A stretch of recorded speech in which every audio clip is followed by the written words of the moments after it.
Thomas Paine, Sam Adams, Benjamin Franklin. These men spoke up for what they thought was right. From their courage came such documents as the Declaration of Independence and the Constitution of the United States. From their willingness to speak what was sometimes unpopular but right, we enjoy such liberties as freedom of speech, the right to keep and bear arms, and freedom of religion. There are those who still wish to oppress our freedoms, and there are still patriots willing to stand up and defend life, liberty, and the pursuit of happiness. Men like Zeb Bell, who honor our founding fathers and what they stood for. It's now time for Zeb at the Ranch, speaking up and defending your freedoms. Brought to you by Magic Valley Les Schwab Tire Centers and all of the other great advertisers on the program. And now, Zeb Bell. Here is a sign that appeared outside of a church in Virginia. It's an anti-smoking sign. Quote, "Smoking will not send you to hell. It'll just make you smell like you've been there." I love it. Good morning, everybody. Here comes Kate Smith and God Bless America, followed by a patriot with our Pledge of Allegiance. Morning, morning, morning.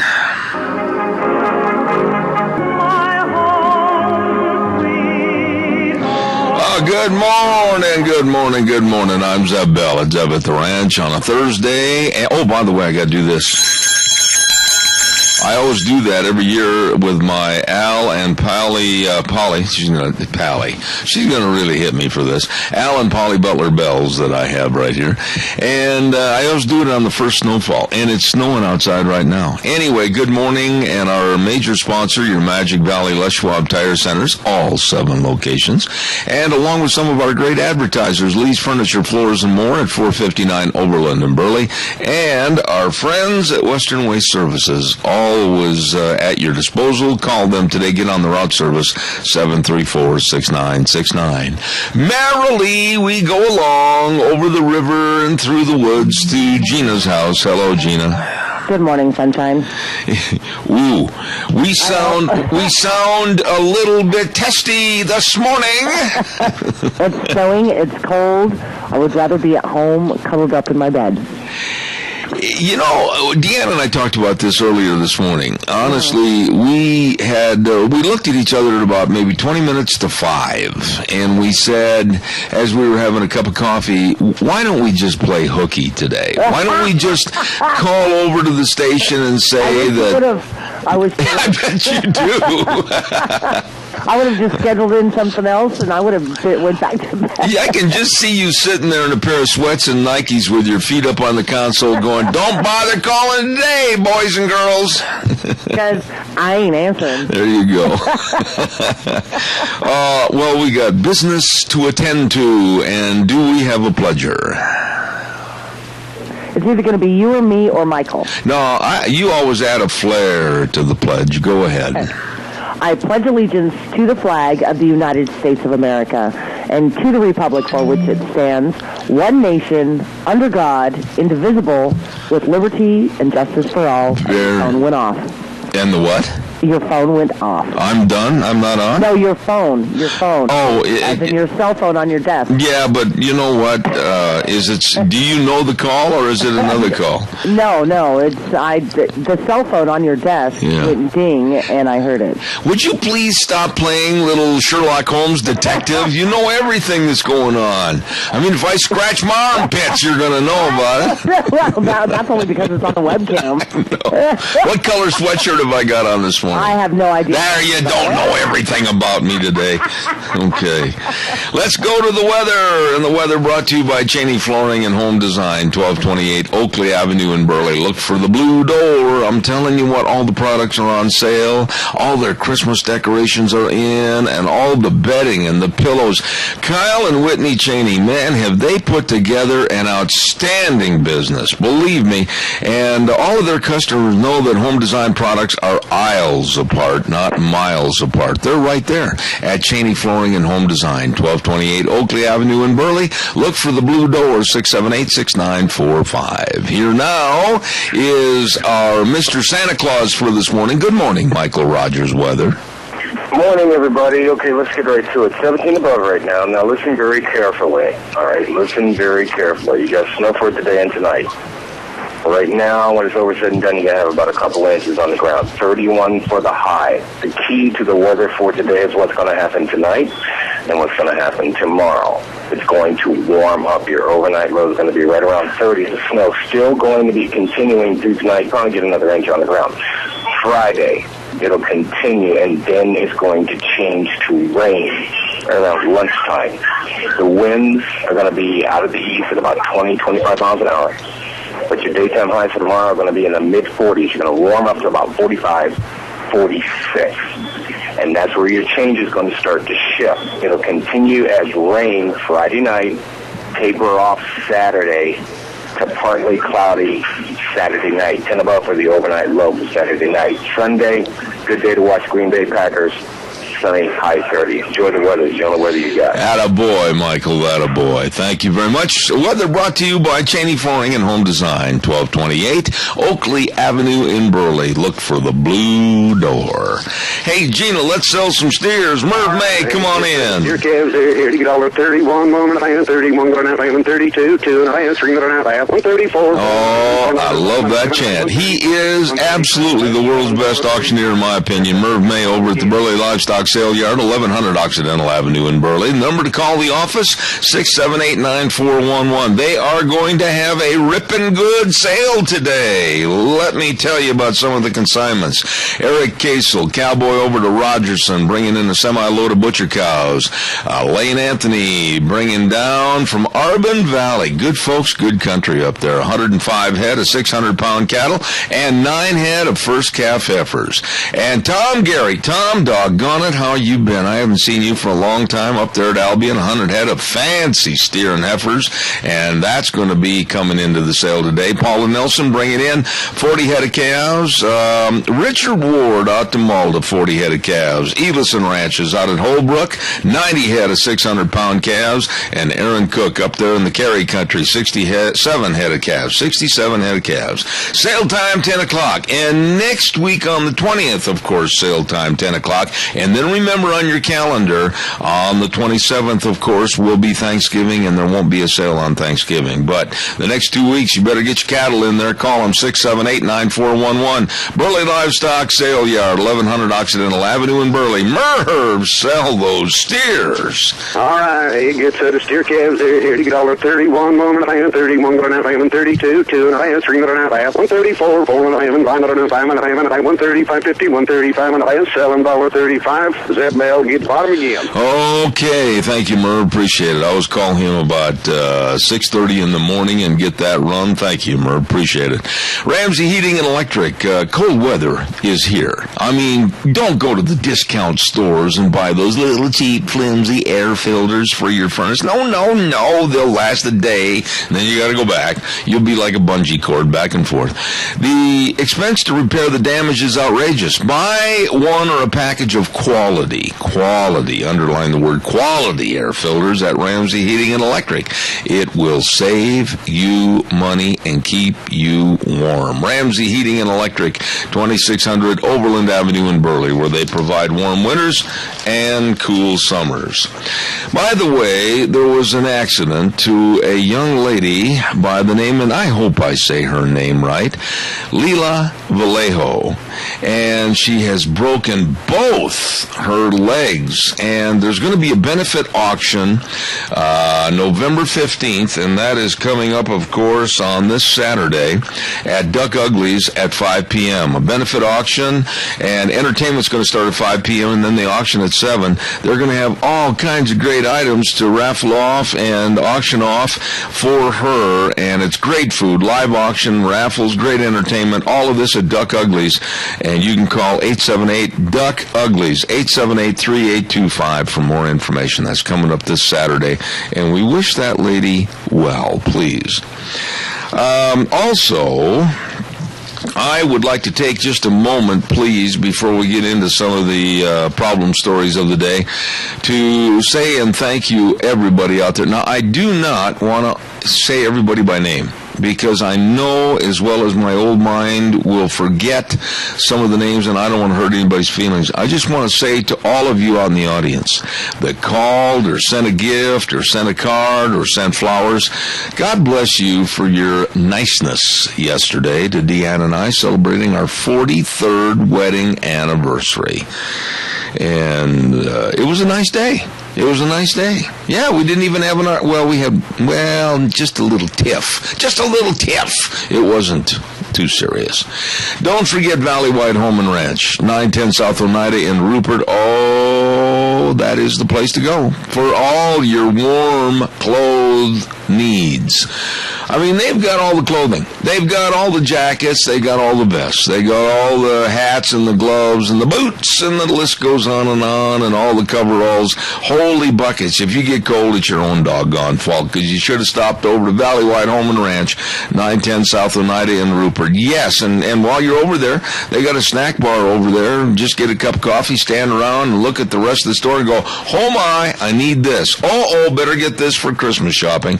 It's all there at Valley Wide Home and Ranch. And we're going to be over there for a remote broadcast on December 11th. You be there too. I promise you it's going to be a lot of fun.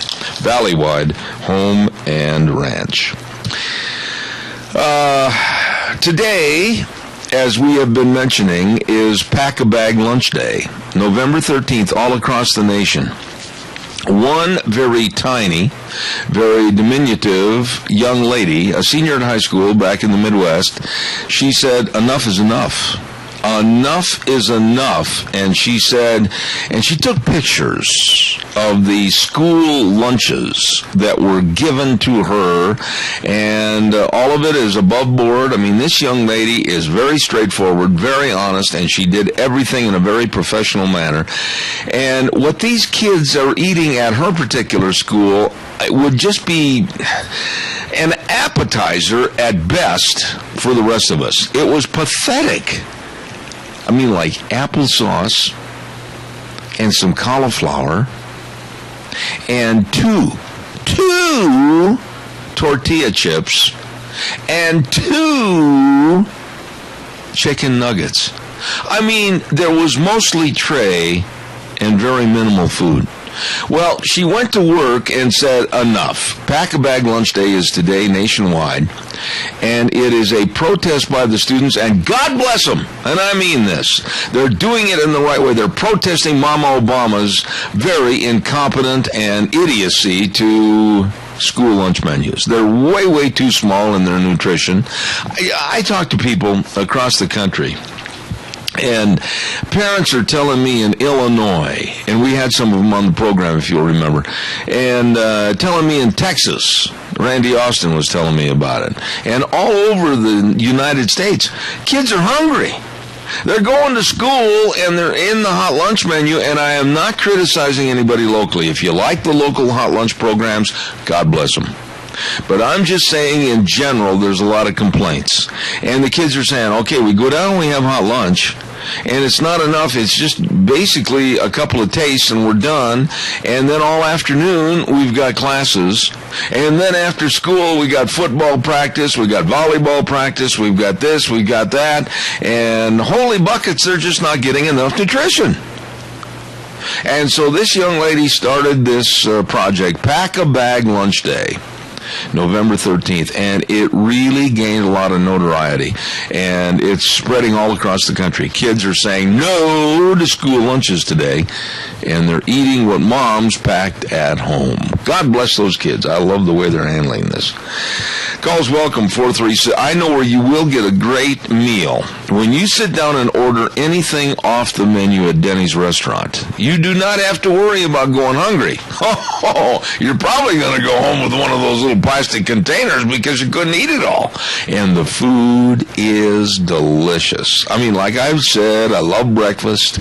I normally just order off the breakfast menu, but you can order breakfast, lunch, or dinner, and the service is fantastic. fantastic. Oh, my goodness.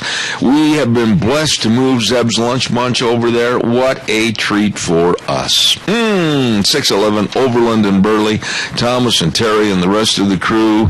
And you can get gift cards to give to somebody. What a great holiday stocking stuffer idea. Gift cards for the holidays and Christmas from Denny's Restaurant, 611 Overland in Burley. All right, give me a call, 436-2244, 1-866-927-4587. Did you hear what Obama might do next week? A lot of Republicans are worried because Dictator Obama, yes, and that's what I'm going to call him, with his pen and his phone, they are watching out very carefully as to what's coming out of the White House and what's coming out of the Oval Office in particular, and what Obama might do to sign for amnesty 4.5 million at least illegal aliens next week. This insidious fiend that we call the leader of the United States, I'm telling you, is going to be stomping on the Constitution. He's going to be stomping on our rights afforded us as citizens. And he has to be, and I'm going to say these words and I mean them, he has to severely be reined in. They're treating him like a colt in a snaffle bit in layman's terminology, and they need to put a real good solid spade bit in his mouth and yell, whoa, get his attention. And it's not happening. Good morning, caller. You're on the air. Good morning. Not only a spade bit, they need to put some spurs on. Yeah, but you're asking for a whoa, and then with the spurs, you're asking for a go. So make up your mind, cowboy. What are you going to do? Well, it's good. Called about the school lunch deal. You know, and I've been thinking about that. Kids are growing, and they do need carbs. They do need protein. That's right.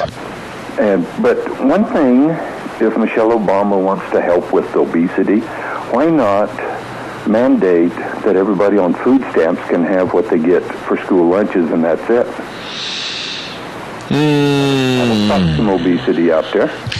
I don't think you would ever see that happening, Doug, because they would be regulating caloric content for those that would jump up and say that they're discriminated against. See, this is why they're after the kids. They treat kids like they don't have any rights, and they treat kids, and they aren't old enough to vote yet, so they don't care. And they're coming down on these kids. But I don't think you could ever see them do that to adults, because then somebody, and rightfully so, would say, hey, you're regulating our intake caloric and fat and everything else, and that's a Gestapo government, and they'd raise a hullabaloo. I just think that the way this is going with the pack-a-bag lunch is going to have repercussions to the point where it could grow and force the hand of the government, maybe in some respects, to back off. Well, true, but, I'm just being, just speaking like, if that's good for the kids, let's, It's not good for the kids. Well, that's it. That's my point, is the adults wouldn't stand for it, so why in the heck do we want the kids to, force it down the kids' throat? But Doug, a point here that you bring up, and it's an excellent point. In subtle fashion, they are already regulating what you and I can get because of what's happening behind the scenes with the suggested caloric content and the suggested fat content and the suggested salt intake. And as I said on this program, and you're a loyal listener, you know this, 6 months ago I said, the day is looming on the horizon that the fat police will be at the supermarket checkout line and take things out of your grocery cart based on your body stature and their charts. You're probably right. And it's a scary day when that comes because, well, the only thing they're going to get out of my cart is staples. And shoot, I raise a lot that I eat, and we grow a garden and can it, so... Yeah, but the point that you bring up is an excellent point. How dare... When you think about this thing overall, Doug, you know fat people. and you know obese people. No, I'm not trying to make a joke out of this. I'm being very serious. You know fat people. You probably know some people that are obese. On the other hand, you know some skinny people, and you know some that are probably malnourished because they don't take care of themselves, and they look like they could take a bath in a shotgun barrel. All of that being said, we are different people, and we are different individuals with different metabolisms. And I'm sick and tired of regulation by the government of one size fits all. That's true. Very, very true.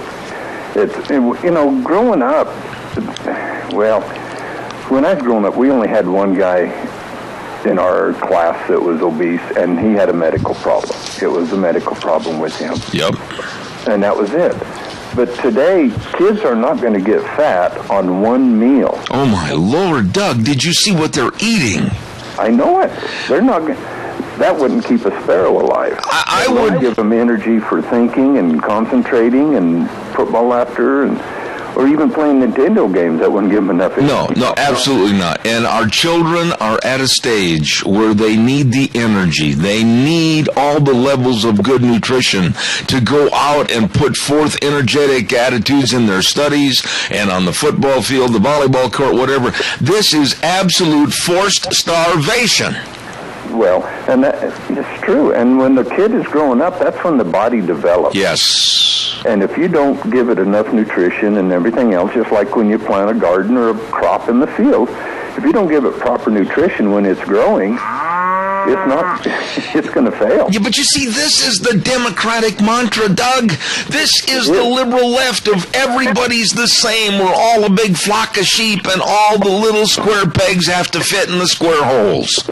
That's very true, and it really worked good over for Russia and Nazi Germany and everything else, didn't it? Revolt. Use the word in the proper connotation. Revolt against this. People should be standing up and saying to the government and Obama, no, we're going to spit in your eye. We're not going to accept this. Well, they did on November 4th. They spit in his eye. Yeah, and I agree to some extent, but right now this man, this insidious man, is going to take things into his own hand and literally stomp on the Constitution and our Congress. Well, he's playing with fire, like Boehner said, and he will get burnt. I hope so. Doug, thank you very much. Caller number 2, stay there. I promise I'm going to be right with you. I got to tell everybody about Berry Equipment and Rental.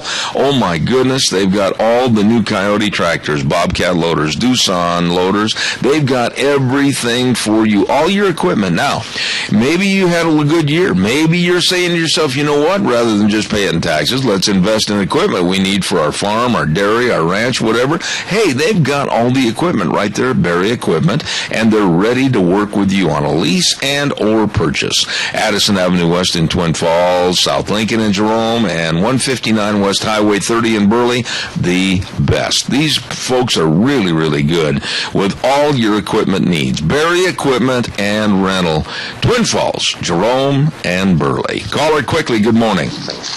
Good morning, Zeb.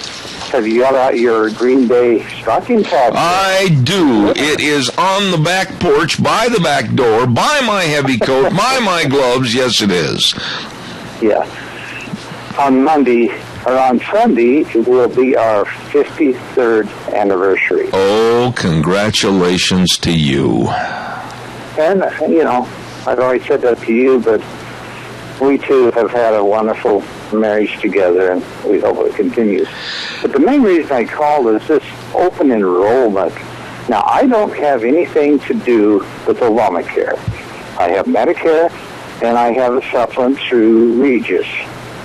And after the enrollment period is over with, if I were to try to go and get a different supplement, can't do it.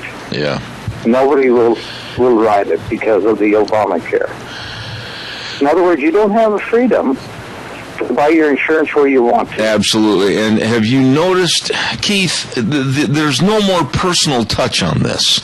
It's just like I said a moment ago with the diet. One size fits all. You step over in line A, and you wait till line A has a live body or a tape-recorded message. You do this, you do that. Keith, aren't you upset at the mechanization of how you're being treated? Yeah, and you know, I want to say something about one of your advertisers. Cameron Siemens, Todd Siemens, has been my agent for some time. And we sat down here about a month ago and went over it. And the plan he has us on is the very best we could ask for. Oh, there you go. You know, they really care.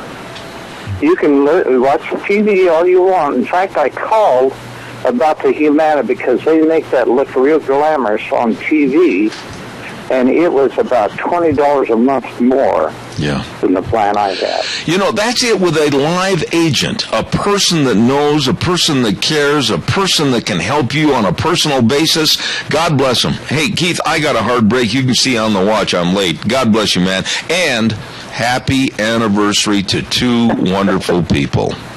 Okay? You're welcome. Thank you. Time for the Capital Press Ag Minute. Past time, actually. I'm late. Brought to you by Pacific Steel and Recycling at 320 West Main in Burley. Oh, they're so community-oriented. All you have to do is bring in any of the following to help the homeless children in the area. New or gently used coats, clothes, blankets, or toys for children about ages 1 to 5, and you'll get $10 more per ton for scrap iron and a 5-cent bonus on aluminum. Hey, they're going to treat you right at our friends at Pacific Steel and Recycling, 320 West Main in Burley, 678-2321. Now time for the Capital Press Ag Minute. The Capital Press Ag Minute is brought to you by OnlyAg.com. Monsanto will pay nearly $2.4 million to soft white wheat growers and wheat organizations to settle litigation over an unauthorized release of biotech wheat in Oregon. That works out to less than $300 on average per grower, based on the roughly 8,000 wheat farmers in Washington, Oregon, and Idaho. However, not all of those farms grow soft white wheat, and it remains unclear how the fund will be divided. Monsanto was sued by several wheat farmers who claim the company was negligent in field trials after an Oregon grower found genetically engineered wheat that was never deregulated by the USDA in his field last year. The discovery caused temporary disruptions in wheat exports to Japan and South Korea. To receive instant, exclusive, unlimited access to the West Agricultural News Source, register your account today at CapitalPress.com. Brought to you by Pacific Steel and Recycling, 320 West Main in Burley. Some really community-oriented folks. Thank you very much. All right, calls are welcome and appreciated. 436-2244, 1-866-927-4587. Did you hear what happened at the University of Illinois? I mean, is there sanity left in the world, or we have to just look up the word sanity in the dictionary and try to reapply it? Remember Bill Ayers? You know, the terrorist and the killer and the bomber. I mean, worthless, pathetic waste of skin, Bill Ayers. Oh, by the way, he's a friend of Barack Obama's. And then after he did all this terrorism and everything, remember that when he was a young terrorist, they hired him to be a teacher. He still is teaching in various venues at universities and colleges. Hold on, caller, don't go away. I'll be right with you. But now, the University of Illinois has hired another terrorist, killer, a I'm not sure if he's not still, member of the Symbionese Liberation Army, murderer, and Marxist. His name is James Kilgore. And he's been hired by the University of Illinois because the university wants him to teach about his unique past. Holy cow. Caller, good morning. You're on the air. Yes, good morning, Zeb. This is about the immigration deal. Our astute president wants to bring millions and millions more people in. Yeah. Most of them can't speak English, so can't get jobs, so they're going to go on welfare, and you and I are going to end up picking up the tab for that. Tony, how dare you call this program, and how dare you say that you don't want to pay for all these free lunches? How dare you say you don't want to pay for their health care? How dare you, wealthy man that can afford to pay for hundreds of others? What's the matter with you? Have you lost your Christianity, and have you lost your personality of being an American? I'm just totally inconsiderate. I was born that way. But of course, these guys are going to be rewarded. After here 6 months, they're going to go down to an auto dealer and roll out in an Escalade or a Suburban that you and I can't afford to buy, and you're in the same boat as I am. We've got one car that's 13 years old, and the other one is 9. Doesn't that make you feel good? I've had it with this milk of human kindness. I really have. Because the left always says, oh, what's the matter with you? You've got it, so they should have it too, and you pay for it. This is where I'm drawing the line from now on. I am sorry that some people, and please, I'm not lumping everybody together, Tony. There are some people that need our help. There are people that I will help, and this program does provide money for people in need.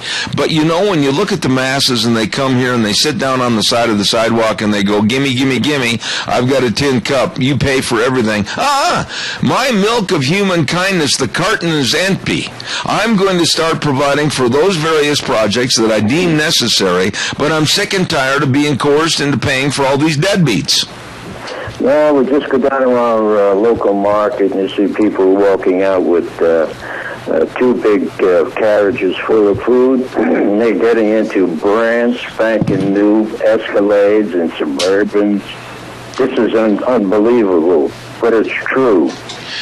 Well, there's no question in my mind that one thing that comes to mind is years ago, I had an office on South Shoshone and Twin Falls, and it was right basically in the same area where they always gave out once a month all that free cheese. You know what I'm talking about. Oh, yeah. And what you just said is 100% the truth. You'd look out the window and down there at the lines and lines and lines of people and all their vehicles, and like you said, there would be brand new SUVs, there'd be brand new Cadillacs, there'd be brand new this and that. And I'm going, whoa, wait a minute, stop the bus, Gus. I thought this was for people that couldn't afford to have the purchase of groceries, and they're buying all these new cars. Well, can you imagine what's going to happen to our economy when you get a family of, say, 6 people, and 4 of them are children, and they're getting $1,000 a month for each child? Oh, my. Plus the rest of it. Can you just imagine what's going to happen to this country? Well, we're there. We're there, Tony, and it's all through this leftist idea that, what you have belongs to everybody else. Tony, God bless you. You and Mary have a wonderful weekend. Thank you. All right, thank you. One of the nicest men you'll ever meet right there, and I really appreciate his friendship. Calls are welcome, 436-2244, 1-866-927-4587. Give me a call. Hey, by the way, give these people a call, too. Burley Physical Therapy and Rehabilitation. Nick's going to be on the air with us later on this morning. The number is 678-1191. Easy number to remember, 678-1191. They're located at 1263 Bennett Avenue, Suite 2 in Burley. Great people. They know what's going on with all the exercises, sports medicine, all the comprehensive services. They've got a great hydrotherapy pool. I know, I've been in it many, many times. And they can help you to get back to being you at Burley Physical Therapy and Rehabilitation, 1263 Bennett Avenue, Suite 2 in Burley, 678-1191. All right, calls are welcome, 436-2244, 1-866-927-4587. This is a story that just, we got a caller. Good morning, you're on the air. Thank you. Yeah, good morning, Zeb. I'll tell you, the global warming thing isn't working real well. And then did you see the cartoon in today's Times News? I've got it right in front of me, and I want to just say this, and caller number 2, don't go away, I'll be right with you. Adrian, what you're bringing up is a cartoon that was drawn by Mike Lukovic, and Mike Lukovic is a shameless, perverted liberal that always ties his cartoons into the democratic needs and wants, and he has a very fraudulent cartoon this morning with a polar bear sitting on a melting piece of ice just looking at his TV set, and it says climate change a hoax, and then he says in the other caption that the polar bear's sad, the ice floe he watches Fox News on melted. This is just pathetic, adverse reaction to what really the truth is. There is growing ice in the polar caps. The polar bears are not limited in numbers. They're flourishing, and I'm sick of the lies, Adrian. Well, it's just part of the Obama agenda, and then, of course, he's going to use this reflective law, what he talked about yesterday, to bring about this climate change. It's basically another name for executive order. Yep. Bypass the Senate on this stuff. I mean, this guy is just totally out of control. But where's Boehner and McConnell to lead the wolves to put this guy in back in his case? Hey, well, wait a minute. Your point's good, well taken. Where is Boehner? Where is McConnell? Where is Mike Crapo? Where is Jim Risch? Where is Mike Simpson? Why aren't they speaking out and calling it what it is? Fraud. It's absolute insanity. It's worse than fraud. It's a total hoax, and it's costing us billions of dollars. We spend $360 billion, folks, per year that's what's being spent to perpetuate the global warming hoax. It is a hoax. And please, somebody call or write John Alexander at the Times News and tell him that we'll arrange for him to take classes on reality. Adrian, I got to run. Thank you very much. He really does. He really does. Well, have a great weekend. Okay, thank you. God bless. Ernie said to say hi. All right, buddy. Thank you very much. Caller number 2. I'm sorry to keep you waiting. Go ahead, please. Oh, they're backing up. Oh, look out, Gina. They're backing up. Calls are welcome, 436-2244, 1-866-927-4587. And the other story I was going to talk to you about is Christmas and Easter have been removed from the school calendars in the Montgomery County, Maryland district. Why? Why, you say? Well, I'm glad you asked. Because it offends Muslims. Ah, boy. I am writing about this for this week's blog in my cow pies and coffee cups. And by the way, if you haven't signed up for that, we are way up in the thousands and thousands and thousands right now, going all across the country, thanks to my dear friend Dave Bigo back east and many others. And I'm going to be writing about this. We're stopping our traditions. We're stopping our Christianity. We're stopping our beliefs. We're stopping our values. Because it might, and they say it does, offend the Muslims. I will go on record right now and say that on this program, never will we back off, ever, on saying Christmas or referring to the jingle bells and the great activities surrounding the birth of our Lord and Savior Jesus Christ at Christmas time or Easter. No, we will never back off. And if it offends someone, I would give them some options on what they can do with their being offended, none of which I can particularly put on the air at this time and still stay in the good graces of the FCC. Time for the weather, and the weather is brought to you this hour by Mad River Laser at 502 East Street in Rupert, and the number to call, 436-2293. All the buck knives are on sale with free engraving. If you just go over there and mention my name, and she's got all the Carhartt jackets that she can embroider, and the wooden business cards. I love those wooden business cards. I brag about them all the time. All the rubber stamps for your business, caps and t-shirts, sweatshirts, everything at Mad River Laser, 502 East Street in Rupert. Here now, Michael Rogers weather. Hello, everyone. Michael Rogers from Zeb at the Ranch. Okay, let's get to it. Okay, you got snow on the ground. I just came from City Rock, so I went as far as I could up there. The roads are snow covered right now, and you got light blowing snow. Winds are easterly, about 10-15 miles. Now, it's going to be a mess today. It's going to be a mess tomorrow. Now, beauty of tonight is that the overnight low is going to be right around 30. So that is your first indication that it's going to start to warm up. You'll walk into the same scenario tomorrow, and then it's going to change the rain. You'll come out of this by the weekend, but right now, first snow's on the ground. Please be careful. Snow-covered roads from, I was at the City of Rocks coming down Highway 30, and right now I'm sitting here in Buell. So it's going to be a mess today, so take it easy. Sure, the weather's the only weather you got. Great weatherman, MichaelRogersWeather.com, and brought to you this hour by Mad River Laser, 502 E Street in Rupert. All right, give me a call. What do you think about this? I mean, please.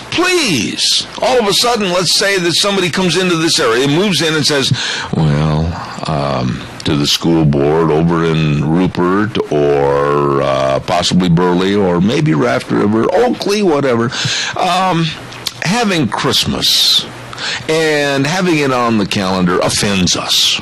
It offends us. So please take it off. And a lot of times, please is an option. Caller, good morning. You're on the air. Good morning, Zeb. You know, I'm offended by the Muslims, all their beheadings and all the killings and how they discriminate against women, not letting them have driver's licenses and the way they make them dress. It's offensive to me to see some woman covered head to toe with cloths. It looks horrible, awful, terrible. It's a disgrace that they should be allowed to do this kind of stuff. Let's stop that, not our holidays. Jerry, God bless you. That was as forceful, dynamic, and short and sweet as it gets, and God bless you for saying it. Thank you, sir. You have a wonderful day, and may the Lord bless. He has. Thank you, with friends like you. Thank you very much. That's it. That's the way people should be outraged, that somebody comes in and says, well, we're going to change the dynamics of the situation. We're going to change your culture. We're going to change your holidays. We're going to change your beliefs. And if you don't go along with us, we're going to destroy you. We're going to destroy you. And there are those in the audience right now listening that are going, come on. What are you talking about? Well, maybe you ought to pick up the paper. Maybe you'd better start learning, reading, and exercising your mind to see what's going on in other parts of the country. Oh, let's talk about the multiplicity of stories that are coming out of Detroit, Chicago, Orlando, Florida, back in Maryland, in Massachusetts, New Hampshire, all across the United States. Arizona comes to mind. Why, there are many, many stories of this venue that you should read up on and study and then say to yourself, oh, wow, it's really happening. Yes, it is. Don't forget our friends at Sophie's Chatterbox, 530 East Street on the Square in Rupert. Oh, we were over there, 2 Sundays ago? A guy at a table behind us, he ordered a scone. And it took 2 waitresses to deliver it. That's how big this thing was. Holy smokes. I love scones with honey butter and everything. Why, I didn't develop this physique I have by just having bread and water. I'll tell you what, it is delicious. Breakfast, lunch, and dinner. Monday through Friday, 6 a.m. to 6 p.m. Saturdays and Sundays, 6 to 2. And they got a bakery over there with wedding cakes, cookie bars, homemade bread, delicious cinnamon rolls. Oh, great. Sophie's Chatterbox, 530 East Street on the Square in Rupert. Come on, give me a call, 436-2244. Do you care about this? I'm really worried about this. You know, the removing of Christmas from the school calendar, and they're putting these school boards in a really precarious situation because they're saying you either remove them or we're going to sue, or you either remove them or we're going to demand all of our Muslim holidays on the calendar. And it's a catch-22. The school boards don't know what to do. They don't know which way to turn, right or left, or come here from Sikkim. And then they say, well, let's take them all off. They, the Muslims, win, and we, our culture, our country, our values, lose.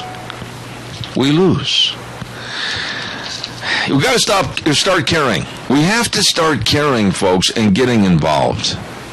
I mean, I can sit here on the radio and I can tell you all these stories that are going on across the United States, but unless you say, bam, enough is enough, and stand up and form coalitions of power and basically spit in their eye, it's going to get worse. Good morning, caller. You're on the air. Good morning, Zeb. I learned about that story yesterday, and I was so incensed. Not only are they taking off the Christian holidays, they're taking off the Jewish holidays. Yep. So our country that is founded on Judeo-Christian beliefs are totally out the wall now in Maryland in that school district. Yeah, and here's the thing, and I want you to respond to this. What they're doing is they're not stupid. They're very well organized, and they're very sly and sinister about how they're doing this. They're saying, well, you've got Christmas, and you've got Easter, and you've got Yom Kippur, and you've got all these other holidays. Well, then you put all of our holidays on there, and the school boards are going, oh, man, no, we can't do that. And then they say, oh, well, then take them all off the calendar, and we still lose. We lose either with a right cross or a left hook. You're right, but what I have seen is that they've taken off Christmas and Easter and some of the other holidays, but in place of it, they put the Muslims. Yeah, so they're not taking it all off, they're putting the Muslims on there. Because they're cowards. Correct. And because the members of that school board will not stand up to what this country was founded on. For the beliefs that supposedly, well, maybe not. Who knows whether they believe in Christian or Jewish values or not, or believe. You know, the day is not that far away. It might already be here, and they just haven't flipped the calendar over on this day. But, you know, our rights, our values, our traditions, our culture, everything is being pushed with their heels to the cliff, and people are ready to push us off. And you know why it's happening is because we keep turning the other cheek and not doing anything about it. Correct, and we should be actively involved and voicing our opinions, because this is the reason why it's happening. Nobody is standing up and saying, we will compromise with you if compromise needs to happen. But in other things, we will not compromise. We're going to stand our ground. But everybody is afraid to say anything. Because of all this wonderful, the rules that are being taught and floundered now that you've got to be politically correct on everything. Crap. Yeah. That's wrong. Yeah. I think you said it very eloquently, and I couldn't agree more. If we don't stand up for something, I'll go back to the song. If you don't stand up for something, you'll fall for anything. Aaron Tippett song. And those words are so true. I'll say them again. If you can't stand up for something, you'll fall for anything. And that's what's happening in this country. My dear lady, thank you for your call. Thank you. God bless you. That was very well stated. Stand up, for Pete's sakes. Be counted. Oh, I don't like to get... you know, if anything drives me nuts, it's people that sit there and they go, well, I just don't like to get involved. I just don't want to make waves. I just don't want to cause a problem. Those kind of people, I will say this now and probably alienate some of my friends and listeners. You're worthless. Caller, just a minute. I will be right with you. I got to pay some bills. Don't go away. I want to remind everybody about what's happening at your Magic Valley Les Schwab Tire Centers. All 7 locations. And look outside. There you go. The proof's in the pudding. Traction tires, they've got them. They've got all the traction tires for your vehicles, pickups, SUVs, cars, whatever. And they've got a lot of the tires pinned for studs to get you pulled through all this muck and ice and snow. Yep, you betcha. And they've got the best in batteries, the best in front-end alignment, shocks and struts, and brake service. You stop over to any location today and get ready, you should be, for winter driving with Lane and Rupert, Dave on Blue Lakes and Twin, Mike and Buell, Mike and Jerome, the Twist family and Paul, John on Pauline in Twin Falls, and Randy on Overland and Burley. Your Magic Valley Les Schwab Tire Centers. Good morning, caller. You are on the air. Yeah, I think, there's some things we see, a lot of the things in other parts of the state, or in other parts of the country, but I've noticed one thing lately, and here in our schools, and at least in the Burley area, some of the teachers who are and I've made a lot of good friends who are Hispanic. So, I have some people, and I've seen some good people there, but some of them who are from Hispanic descent, some of the teachers have translated the Pledge of Allegiance into Spanish and have the kids, American or Spanish, stand up and say the Pledge of Allegiance in Spanish that day, and some of them, that's the only time they get to say the Pledge of Allegiance, even though it's not their native tongue. English is their native tongue. I am so glad you brought that up because I'm very emphatic about this, and I'm going to approach the Cassia County School Administration on this. No, I haven't seen it much in the Minidoka area, but as much. Well, I haven't. It's more in Cassia. There's a couple of them that have it, and and the problem is. It's an American document. That's right. It's an American thing. It shouldn't be translated. Our problem is we don't require people coming in this country like we used to assimilate into our culture. To do, I have a lot of problems with some of the holidays. I think they might was fine if they want to get and have celebrations as long as they don't force it on to other people happen to be involved in that, and stuff like that, because that is a lot of them still, it's their culture, and within their here, if they want to do it, that's fine. But to try to make other people say the language, say our pledge, which is uniquely American, in Spanish, I've had some problems with Sir, I will stand up with you, shoulder to shoulder, and agree with you till the last breath. I couldn't have said it any better than you did this morning. I totally agree with you,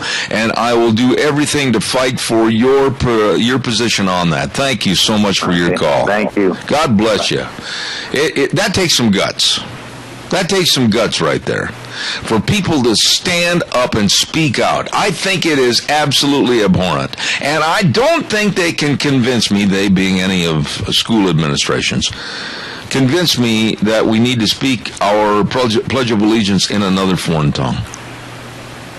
Or sing the national anthem in another foreign tongue. I'm absolutely against it, and I will denigrate the schools, the teachers, and the singers that decide to do so. I'll be back in 6.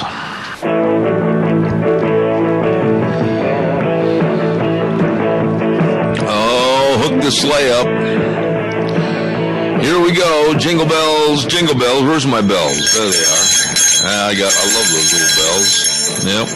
Good morning, I'm Zeb Bell, Zeb at the Ranch, and with our major sponsor, your Magic Valley Les Schwab Tire Centers, and all 7 locations, along with some of our great advertisers, including Lee's Furniture, Floors, and More. I almost choked to death on my cough drop. Lee's Furniture, Floors, and More at 459 Overland in Burley, and our friends at Ramsey Heating and Electric at 2600 Overland Avenue in Burley. Yes, sirree, Bobby. Let's see. I want to remind you about our dear, dear friend. Boy, he has been so gracious and so helpful to our lunch bunch, etc. And that's Joel Heward over there at Hanson Mortuary, 710 6th Street in Rupert. A family place that work with families, and they have so many things to offer and sit down and help you when it comes to a passing of a loved one to make sure that you're taken care of and that everything is done just as the wishes are from the deceased and also the family. Very flexible hours to serve you with the highest ethical standards with unquestioned integrity. Please call them today at 436-5636, Hanson Mortuary, 710 6th Street in Rupert. Very, very nice people. Oh, and by the way, talking about really nice people, let's talk about Cheney Flooring and Home Design. Holy cow, we stopped over there the other day and visited with Kyle just for a few minutes. What an absolutely wonderful location, and they're really dedicated to their business. And they've got all their products on sale, and all the Christmas decorations are in, and they've got all the bedding and the pillows, and whatever you need to make your house a home, just stop by Cheney Flooring and Home Design Design, and you'll see what we're talking about. Kitchen construction, carpet and flooring, absolutely. Cheney Flooring and Home Design, 1228 Oakley Avenue in Burley. Look for the blue door, Cheney Flooring and Home Design. Over the river and through the wood to Kay Cameron's office we go. Good morning, Kay Cameron at the Minnecasia Chamber of Commerce. Good morning, Bell. How art thou?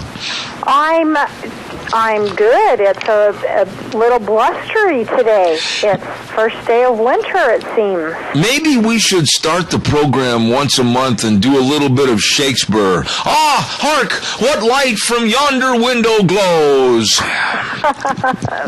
Yes, the river's even frozen over, and the snow is sitting atop it, and it's beautiful.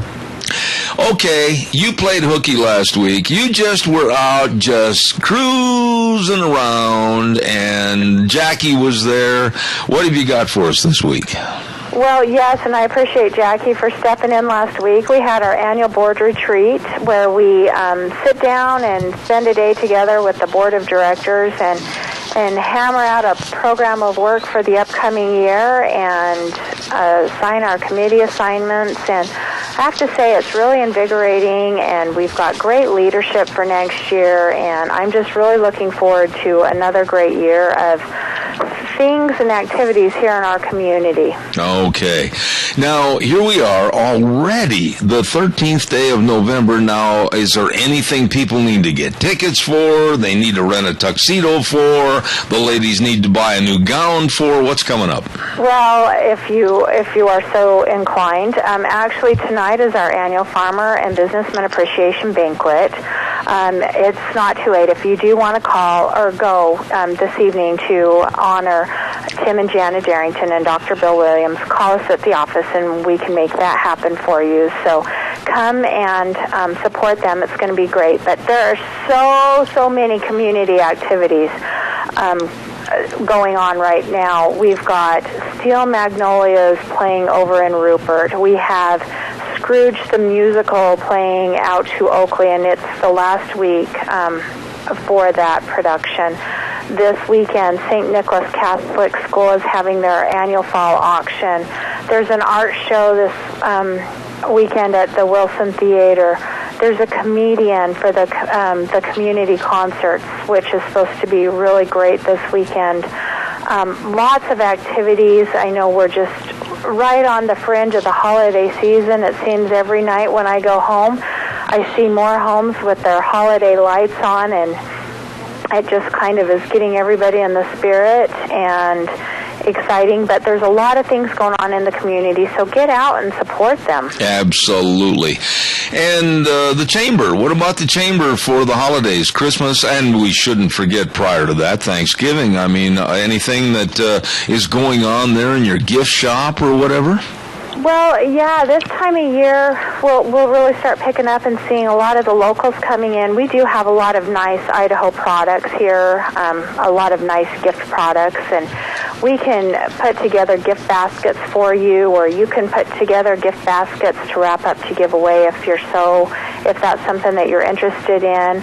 Also, if there's a product that you're looking for or we don't have, we try and special order those in. You know, chocolate items and candy bars. The Spud bars are always a popular thing. But our Cowboy Tom's pancake mix, we sell a lot of that. It's such a great product. And the hearty barley soup from a Filer, I believe. Lots of great Idaho gifts. If you're looking for something to give that's an Idaho product, stop by and see us. Have you noticed that the names are so innovative and so dynamic, and they really draw your attention? I go all over the United States and Canada, and I think some of the most interesting names of products locally grown and sold, they're really interesting, and they do a great job of promoting and advertising. I agree, and not only that, I think more and more people are interested in buying products that are closer to home. I agree. They're wanting to buy something that was made, locally or within the region. Support those that support, them. And I know personally, I would sooner buy products that are made locally or grown locally. And I think it's great. And not only that, they're great products. Absolutely. Absolutely. Okay, here we go. We're going to see how many new ways we can contact the Chamber today. Go ahead and... There's nothing new, but this is how you can get a hold of us. All right, here we go. Yes, we're located at 1177 7th Street in Hayburn. Give us a call at 208-679-4793. Find us online at minicajachamber.com. Like us on Facebook, follow us on Twitter, and connect with us on LinkedIn. Ooh, I forgot about that one. Okay. Okay, God bless. Have a wonderful week. You too. Bye-bye. Thank you. Kay Cameron, Minnecasia Chamber of Commerce. Oh, yes, mighty fine people. Oh, talking about mighty fine people, I'm going to talk about Colonel Dale. Hello, Colonel Dale Whipple. This man, one of the nicest men you'll ever meet in your life. I mean, I just really thoroughly enjoy. You know, there's people you just like to be around. Well, he's one of them. And I'll tell you what, down there at Whipple's Book Plaza, 222 West 11th Street in Burley, they're open Monday through Saturday, 10 to 5:30, and they've got 3 floors of books. I mean, thousands and thousands and thousands, no exaggeration, that's the truth, of books. New books, used books, they got them all. I mean, that's the place to go for all your unique gifts for Christmas list buying. That's right, along with jewelry and art galleries and pictures, and holy cow, you better stop in today. They're proud sponsors of the American Boy Scouts, and it's also the home of the Pioneer Hall of Fame. Whipple's Book Plaza, 222 West 11th Street in Burley. You stop in and see them today, okay? Also want to acknowledge, do you ever have to, while you're talking or doing something, you get this urge like you want to sneeze? For the last 10 minutes, I've had that little tickling, let's not go there, tickling sensation, like I had to sneeze. I'm better now, hold on. Anyway, don't forget Let's Ride. They're having an open house next week, as a matter of fact, and huge discounts, fantastic door prizes, food for all at Let's Ride. Going to be a lot of fun. They got a whole bunch, that means a lot, of snow machines in stock, yep, brand new ones, and all the accessories, great low interest rates, and it's time now to get your bikes and ATVs serviced, yep, set it up with the service department, and like I said, lots and lots of gift-giving ideas over at Let's Ride, Highway 24, between Rupert and Burley, where the fun is sold. Gina, I have not had a chance to talk to you at all this morning. We've been just kind of sitting here 35 miles apart, and you won't say anything to me, and I won't say anything to you, and we're just acting like we're just mad and scruffy with each other. Actually, I just finished my coffee. I painted the barn, chatting with Mort, and got an update on your Facebook page. You know, which after the program, if you would give me a call, maybe, long distance, you can tell old Cowboy Zeb how to get on his Facebook page. That means I have to remember the password. Don't ask me, lady. I know, and I'm the one that said it, so... I know. You're the one that set everything up for me. Now we're in deep doo-doo. See, every time I log into my Facebook, I'm automatically then logged into yours. And so that's how I control it. Well, see, John Ellis come by the other day, okay? Okay. And we've been having trouble. Somebody stuck a virus in our computer, okay? And it's just been terrible. Every day, Deanne gets up and says at 4 o'clock in the morning words that shouldn't be said at 4 o'clock in the morning. And it's just been a real pain. And then he started showing me these little tricks, and they're not tricks. I mean, anybody with common sense, like first graders, they know how to get emails off of telephones and everything, and he showed me how to run my tablet that I have owned and had in my briefcase for the last 13 months. And you've never started it up? Didn't know how. Dumb question. There's a little button on the side. I'm surprised that they didn't show you when you purchased it. Well, they did. But retention factors, when you get old and gray and have many things on your mind, some things seem to fall through the cracks. Yes. Like trying to remember where you live. Your social security number. Don't ask, babe. I don't know. Just arrest me and take me to jail. But I could be an illegal alien. I wouldn't know. We wouldn't know. Yeah. But anyhow, I learned a lot from talking to him. Yes. If you ever need any help with computers, he's wonderful. Or if just for the basic stuff, get a hold of me and I can walk you through. Oh, I know. He said you're really good at computers and everything, but he is one of those guys that talks in all that fancy jargon. Yeah. Like you got to plug the Cabizo into the investor doo-doo-doo-doo and all this kind of stuff, and I don't have a clue. Yeah. I just speak in layman's terms. Click on the button, dude. Yeah. Yes. Yeah, and which I can do. He said, now there's one button to click. Can you do that? And I go, I think so. Okay, we've got Carl Clark is coming, is calling, and then we've got Mort. He's kind of funny. No, wait a minute. What could possibly be funny about Mort? Well, everything is funny about Mort, but just the way he's kind of laid back, and he's got the headphones positioned on his head. Really? Here's an officer of the law, and he's acting in an uncivilized manner? Always. Yeah. How long have you known Mort? 40 years. Okay, and so this should not be a shock to you. Well, when I had him in a baseball team years ago, he used to wear his baseball cap on sideways. But at that age, Did you ever smack him upside the head and just say, "Knock it off"? No, right? But he was a good kid. I mean, I had him playing right field, but he always went to left.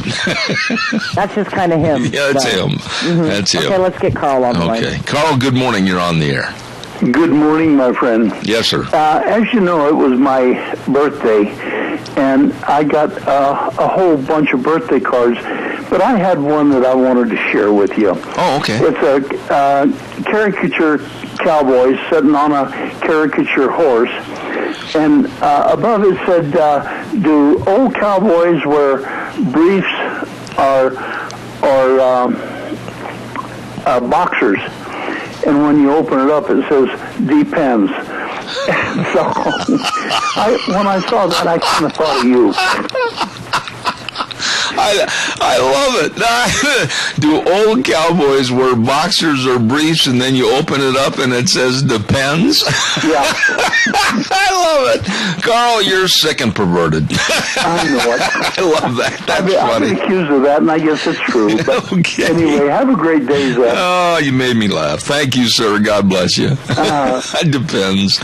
Oh, that's what I always tell Randy Munns, the clown from Utah. He's that should be his national corporate sponsor. Anyway, Mort's over there waiting. All right. I'll start it early. Where in the world all these dogs come from anyway? Let the dogs out! Let the dogs out! Mort did. Here he is, ladies and gentlemen, in his tacky green outfit that has badges all over his shoulders and arms. This is Minidoka Animal Control Officer Ken Mort. Good morning. Good morning, Zeb. How are we doing today? I'm good. You chasing any dogs lately? Well, not today. I think they're all hunkered down and trying to stay out of this cold and out of the snow. Oh, my. Hey, by the way, all seriousness, you did a wonderful job on Veterans Day coming on the program, and I just want to say kudos to a very good friend. Oh, well, thank you. You're welcome. I actually enjoyed myself, and I was able to make it out to Declo for their for the elementary school's Veterans Day program as well. Oh. Okay.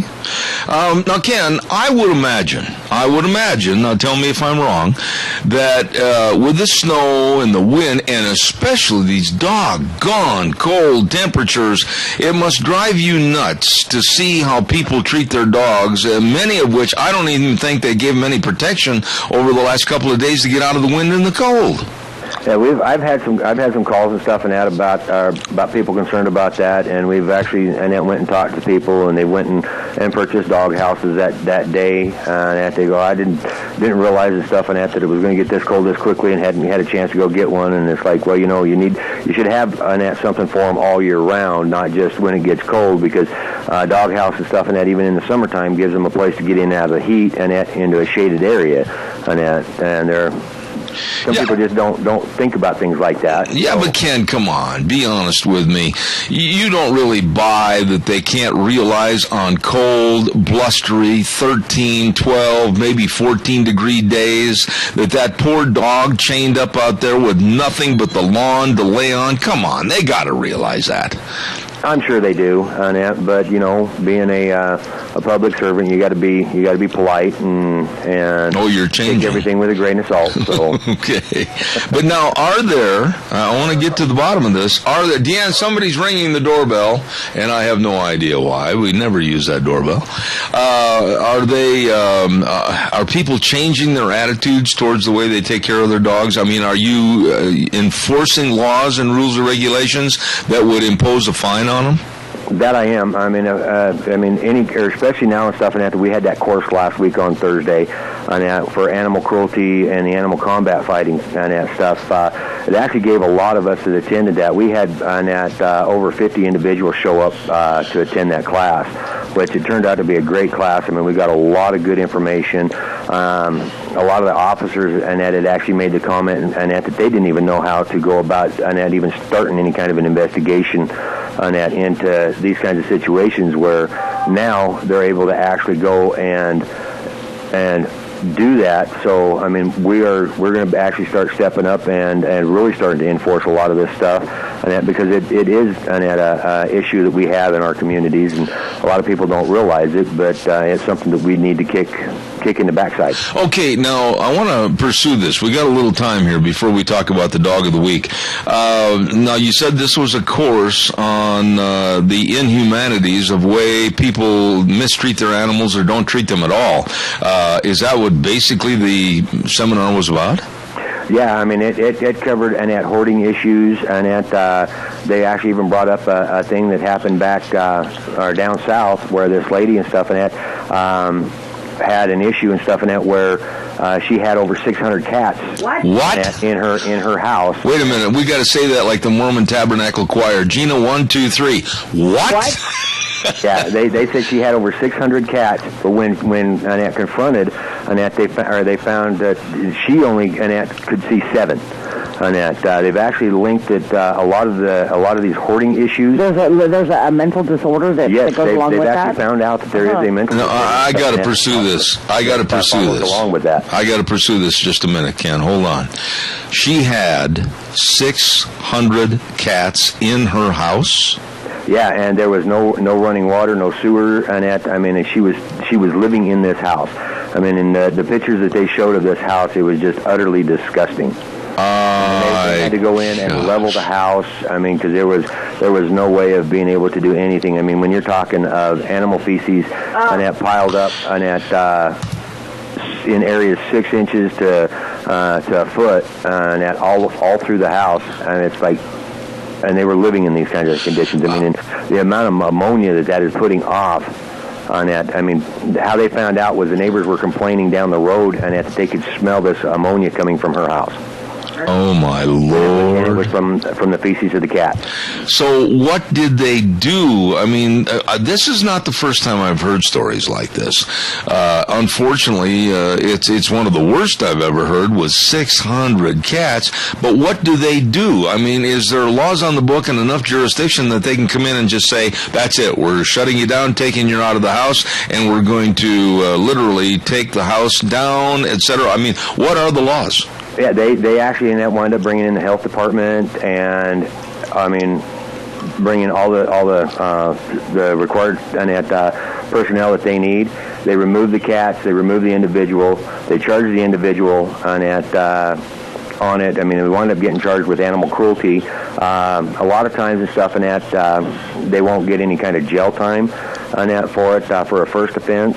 It takes 3 offenses and stuff in that to be in a lot of states to be considered a felony on that.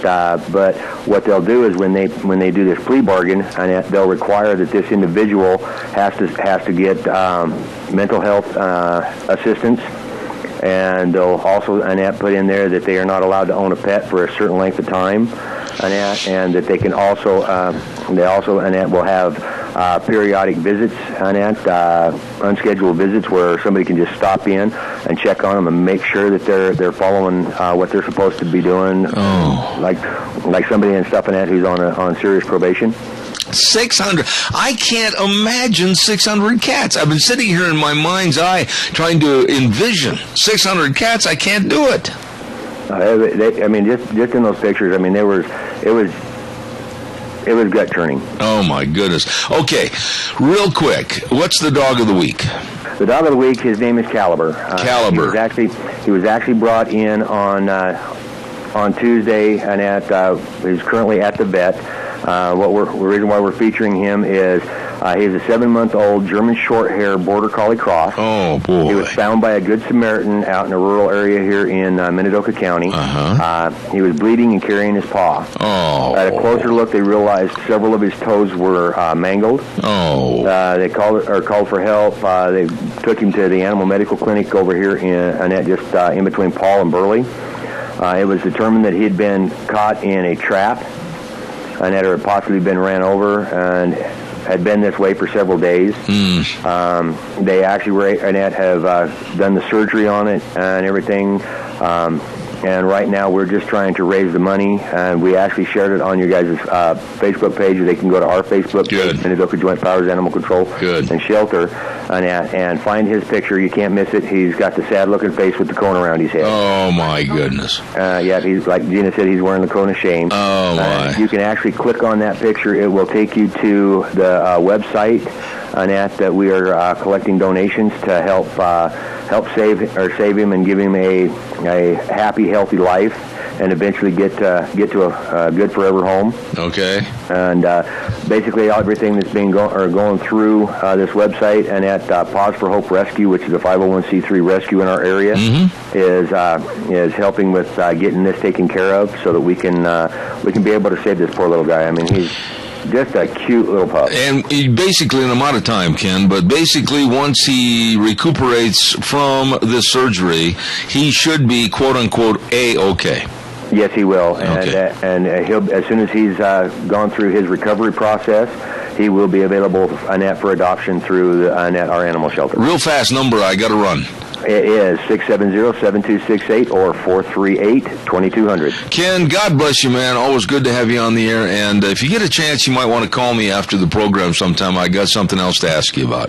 No problem. Will do. Appreciate it, buddy. Thank you. Thanks, buddy. Where'd all these dogs come from?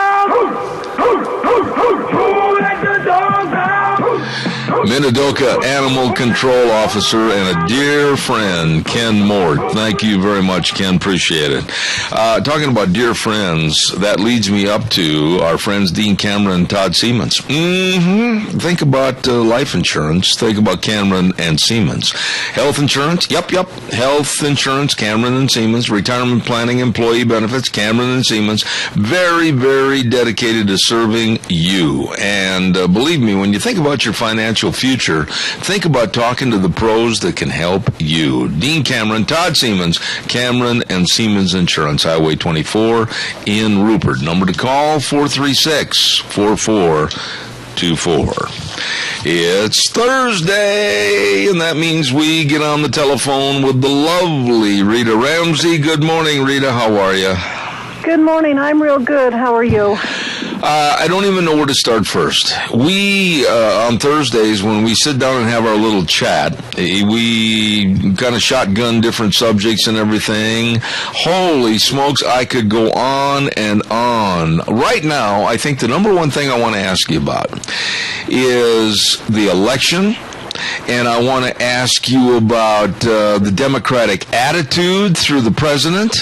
And I wanted to ask you about what you think we need to fear the most from Obama, like a cornered rat. Now, take those subjects and run with them. That's what I wanted to ask you about. Well, do you want to start with the first thing you asked or the last thing? You just shoot from the hip, girl. Okay. As far as the election goes, I think that we need to be reminded that the elections went well for the Republicans, but people were not voting for Republicans. They were voting against the Democrats and the president and the policies. I agree with that. And we need to be vigilant in making sure that we let our legislators, our Senate and our congressmen, and then our state legislators know how we feel on particular things.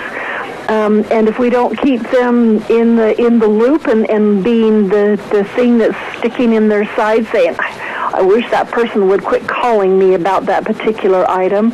If we don't keep doing it, they'll think, oh, well, they've gone to sleep, and they're just stupid voters, kind of like that guy on the Obamacare thing where all of his true colors came out, and he kind of let the cat out of the bag that they were just banking that the American electorate would be just a bunch of idiots and not pay attention, and they could do whatever they wanted to do. Okay, now, Rita, wait a minute. Stop right there. I might make some people mad, but it's the truth.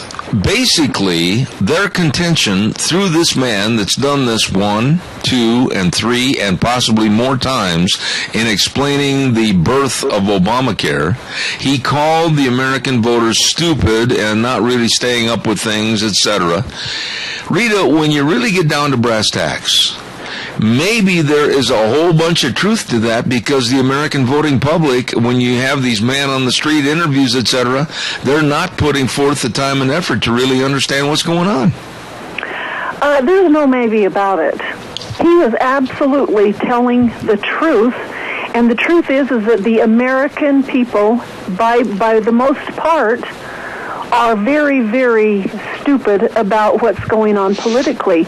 And, you know, it used to be, and I said this probably a number of years ago, I haven't said it for a while, but it's really true, is you elect someone and you think that because you've elected him and he or her, whoever they are, because you elected them, that they were a good person and that they would vote in the direction that you do because they have either a R or a D behind their name, or they have values like you have or whatever, and you send them off to the State House or to the Senate or the Congress or even to the presidency, and they will do things that you would agree with politically because they believe the same way.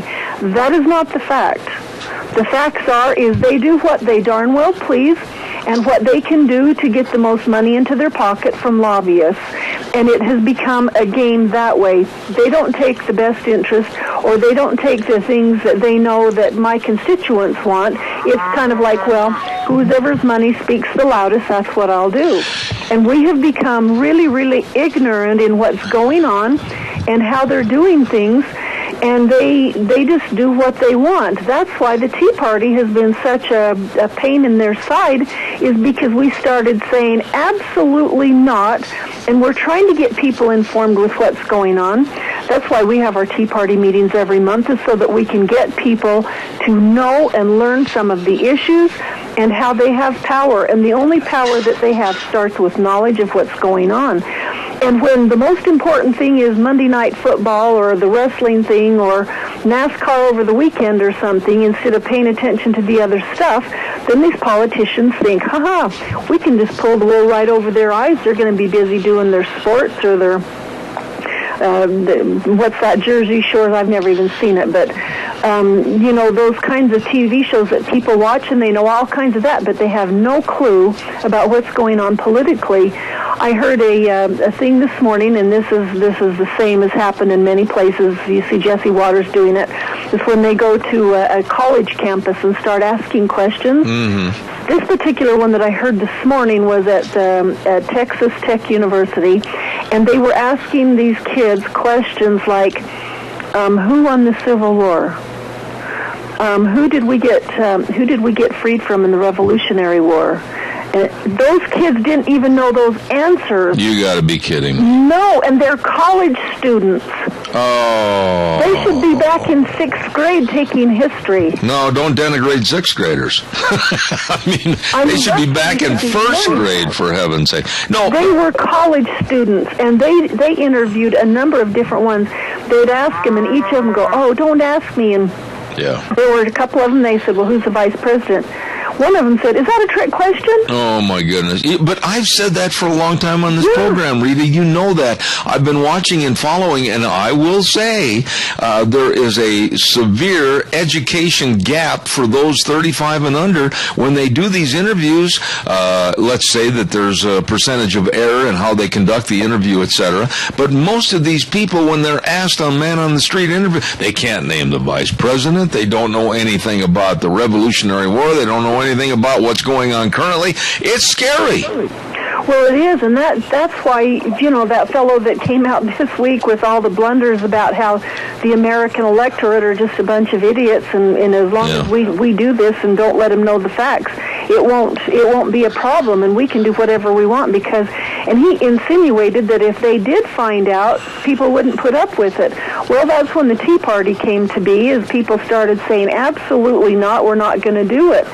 And you've got tons of people who say, well, I'm against that, and I'm against this, or, oh my gosh, I didn't realize that. Well, it's like, where have you been sleeping, under a rock? There you go. Caller, good morning. Quickly, you're on the air. Yes, this morning, I'm sure you already know, Rita, and that, but Mitch McConnell was unanimously re-elected as majority leader, unanimously, not one dissenting vote. And you say, well, didn't we just hear you guys stand after you won the election telling us that we hear you and we're going to do what you want? And I say to myself, if that's the case, how the hell do you re-elect McConnell unanimously?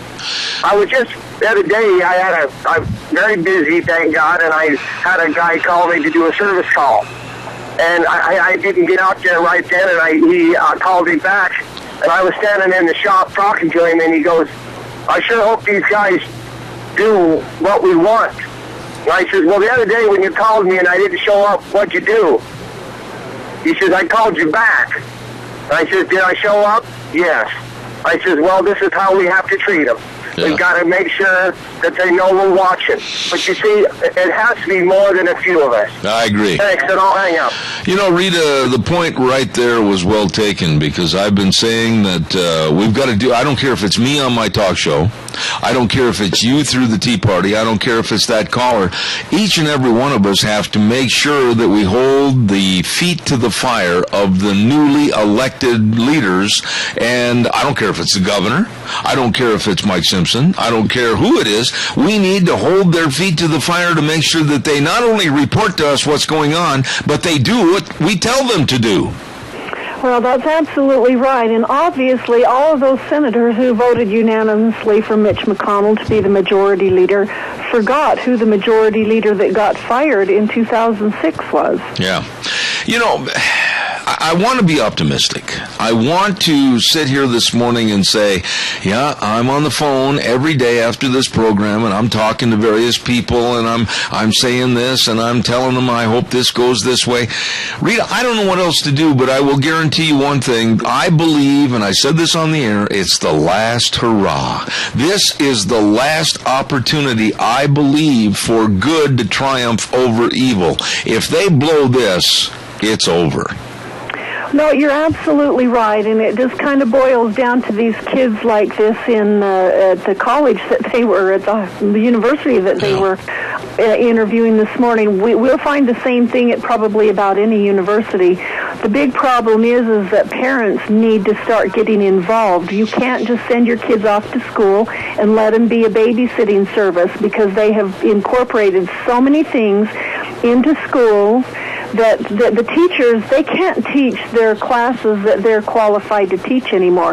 They have to go get special training so that they can teach for the test, so that the schools can get their money. And that's all it boils down to, is it's just a big money game. It's not about making sure that our kids get the education they need to get. Our kids need to be involved in education that is taken care of and administered through a local group, not the state and not the feds. The Education Association, the national and even the state need to be banned, and it needs to be done locally, and those state monies can filter down to the different districts. And let the teachers do their thing. The teachers have their hands tied. But, you know, they keep incorporating all of these things.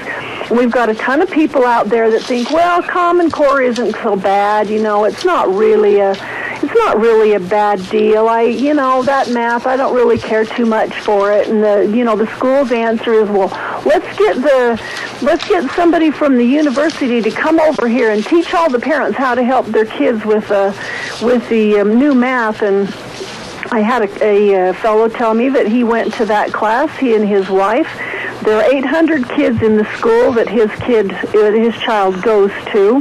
Him and his wife were 2 of 14 parents. Oh, my goodness sakes. So does that tell you that that's the answer, is to educate the parents on how to help their kids? Amen, yeah. Or should we go back to the basics and teach the things that everybody knows? I agree. And have them learn the basic things so that they can start going with their knowledge in the way that they need to go, instead of all of this other jazz. It's like, well, let's learn something new this time. I'm going to throw another subject at you, and I'm going to do the weather forecast first, and then I want to come back and talk to you about illegal immigration and reform and Obama stomping on the Constitution. Hold on just a minute. Weather forecast this hour is brought to you by Lennox Home Comfort Systems. Gas furnaces, air conditioners, heat pumps, all your family will enjoy the comfort through our friends at Ramsey Heating and Electric at 2600 Overland Avenue in Burley, 678-0459, where they provide warm winters and cool summers. Right now, here is Michael Rogers' weather. Hello, everyone. Michael Rogers from Zeb at the Ranch. Okay, let's get to it. Okay, you got snow on the ground. I just came from the City of Rock, so I went as far as I could up there. The roads are snow covered right now, and you got light blowing snow. Winds are going easterly about 10-15 miles. Now, it's going to be a mess today. It's going to be a mess tomorrow. Now, beauty of tonight is that the overnight low is going to be right around 30. So that is your first indication that it's going to start to warm up. You'll walk into the same scenario tomorrow, and then it's going to change the rain. You'll come out of this by the weekend, but right now, first snow is on the ground. Please be careful. Snow-covered roads from, I was at the City of Rocks coming down Highway 30, and right now I'm sitting here in Buell. So it's going to be a mess today, so take it easy. Enjoy the weather. It's the only weather you got. Thank you, Michael. Brought to you by Lennox Home Comfort Systems through Ramsey Heating and Electric, 2600 Overland Avenue in Burley. Open 7:30 to 5:30 Monday through Friday, 678-0459. Rita, we have been forewarned, and I'm sure you've heard it on the news, that all of a sudden people are saying, hey, you know what? I think I heard the president and some of his aides say that maybe next week he will try to railroad and ram through an amnesty program for 4.5 or more illegal aliens and step around Congress and just do it on his own. What are your thoughts?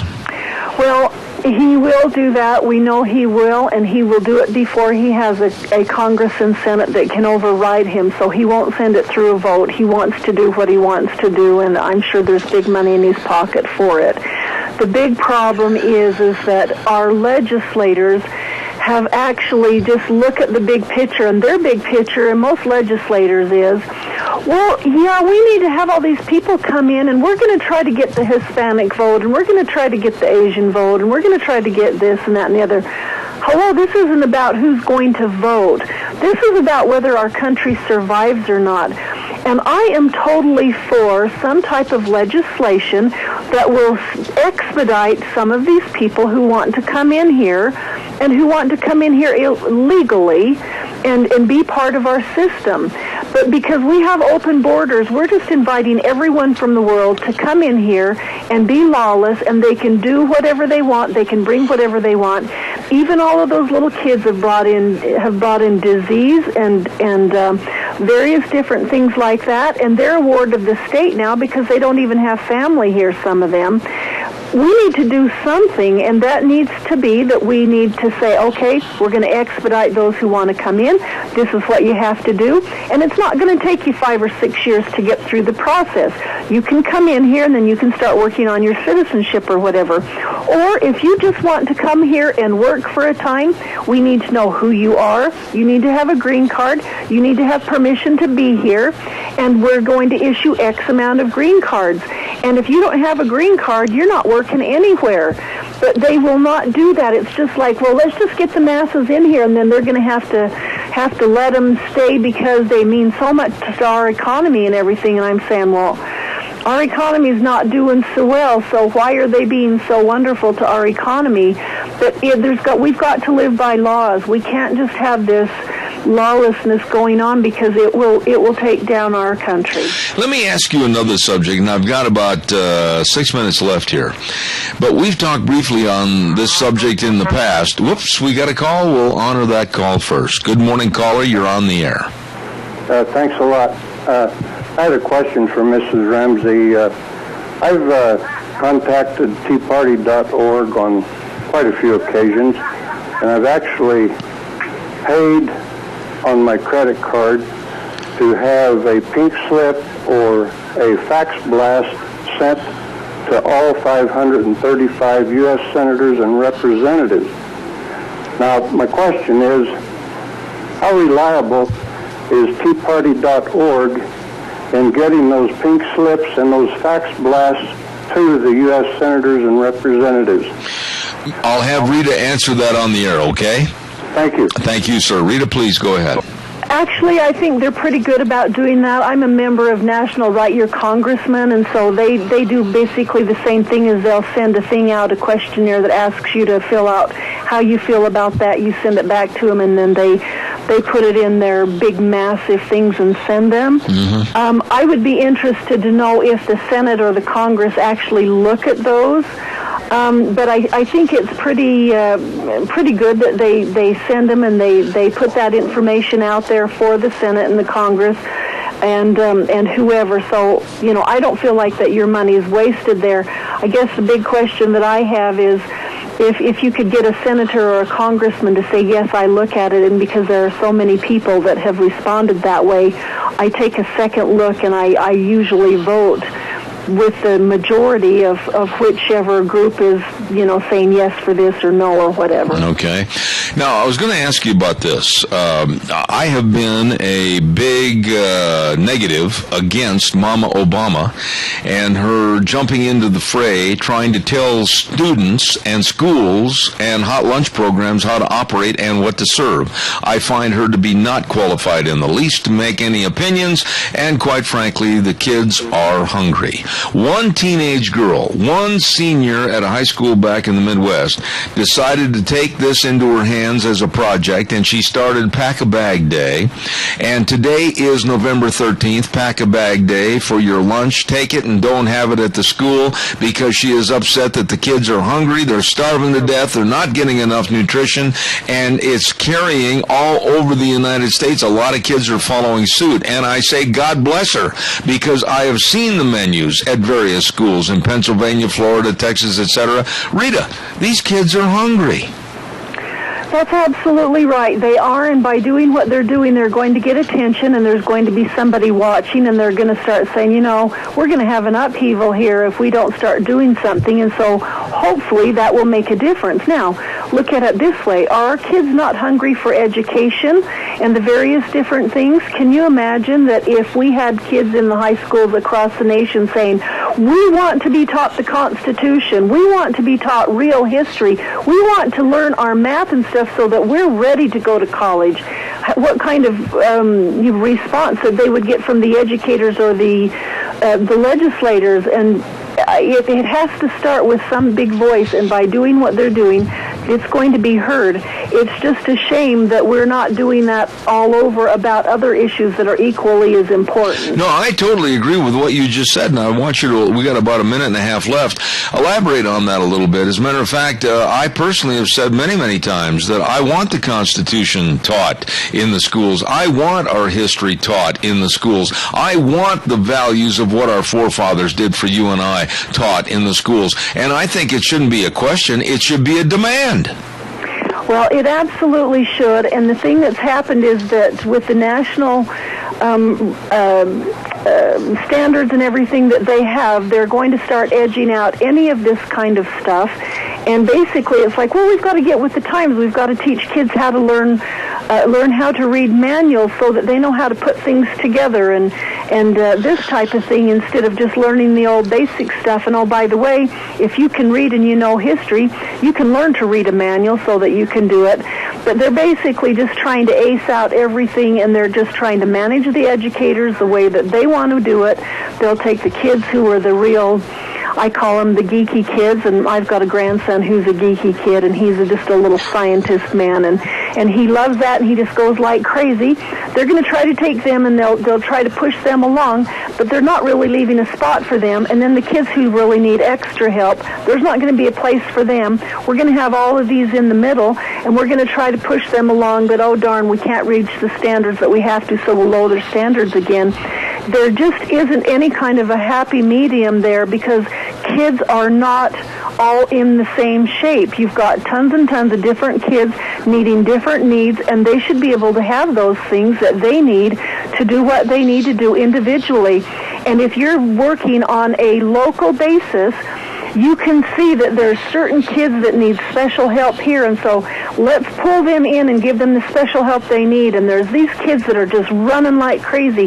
Let's let them just keep doing what they need to do and running and giving them more work and letting them achieve and doing what they need to do.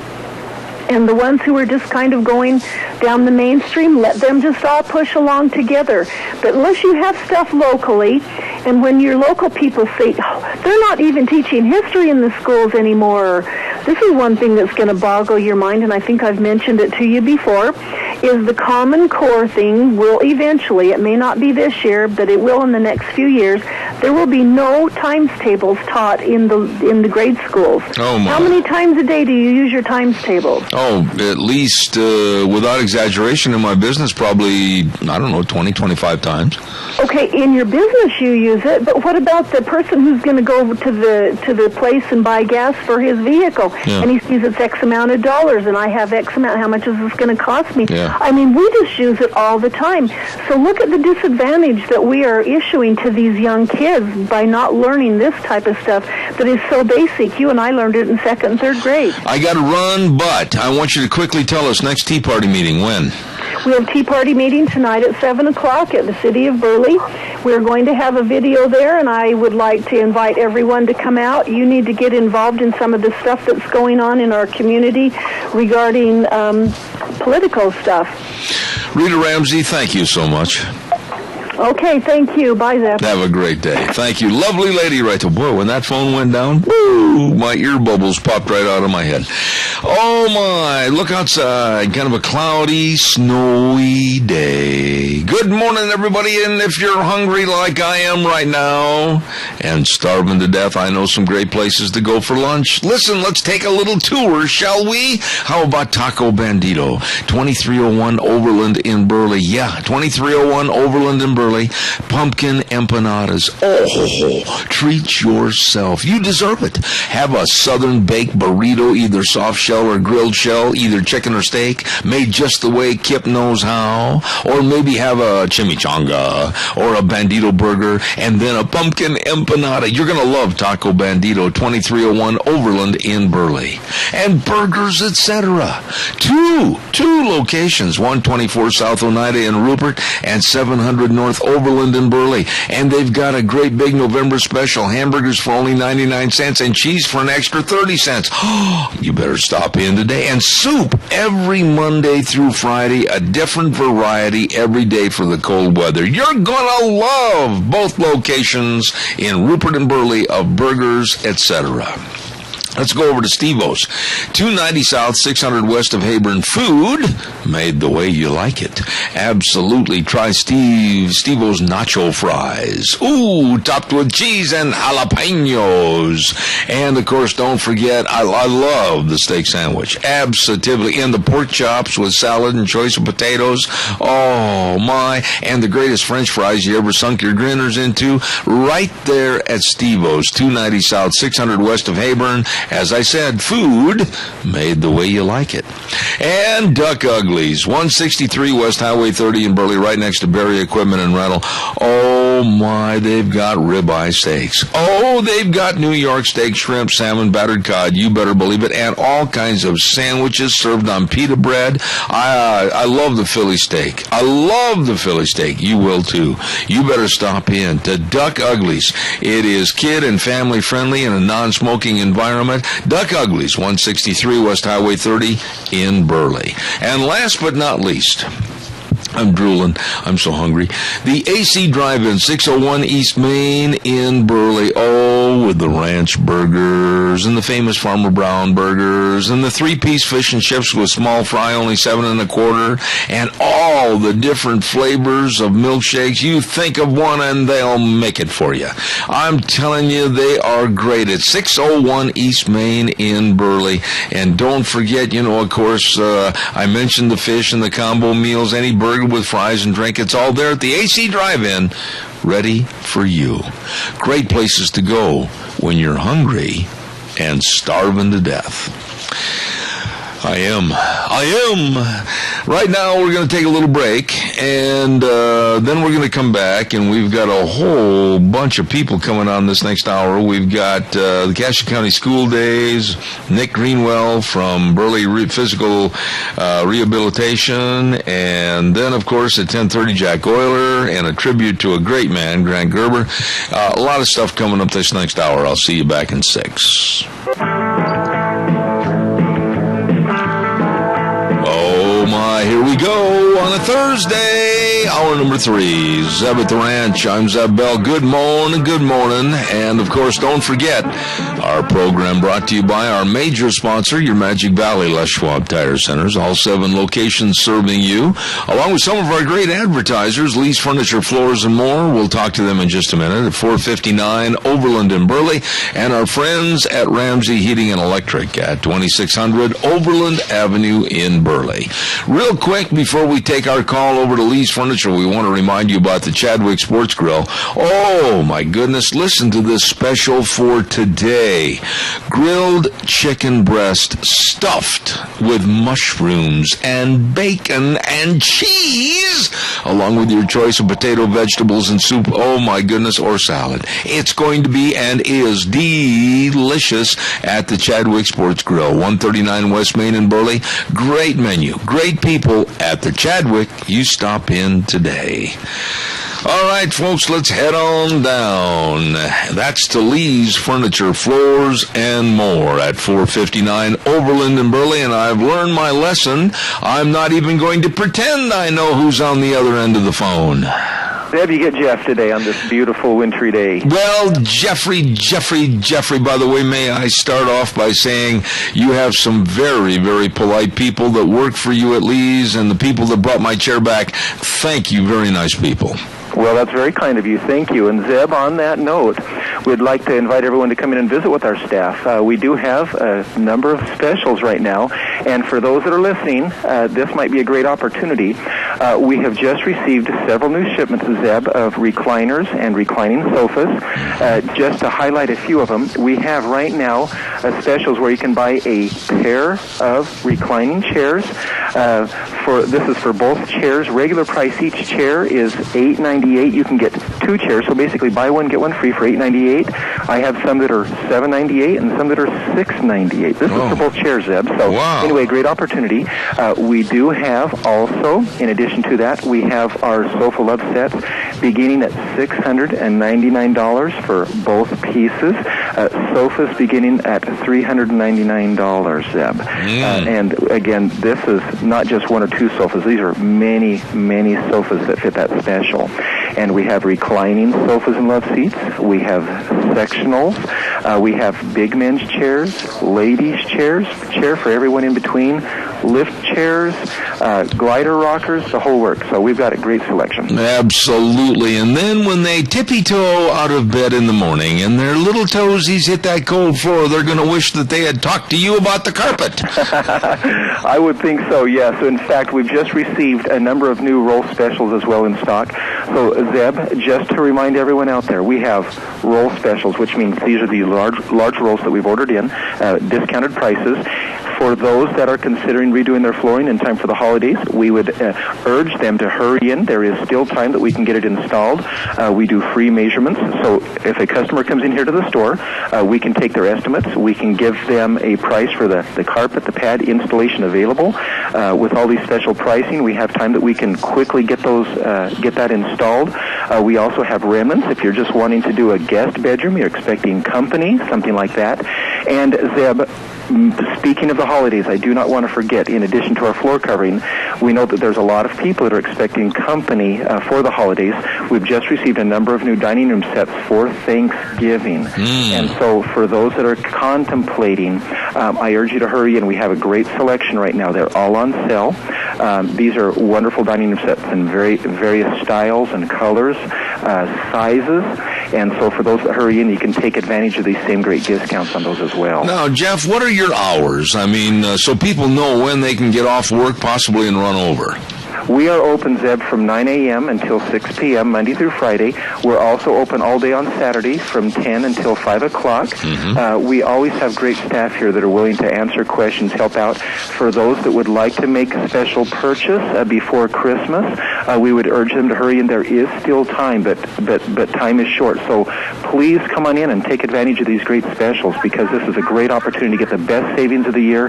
And also with the large inventory that we have in stock, I'm sure that we can find anything that's just right for each individual customer what they're looking for. Absolutely. Lee's Furniture, Floors, and more at 459 Overland and Burley. Jeff, thank you so much. Stay warm, stay out of the snow, enjoy a great day. Thank you, Zeb. You take care. Thank you much. Bye. Appreciate it. Really nice people at Lee's Furniture, Floors, and more. By the way, don't forget Lennox Home Comfort Systems through our friends at Ramsey Heating and Electric. Whether it's gas furnaces, air conditioners, or heat pumps, you and your family will enjoy the comfort.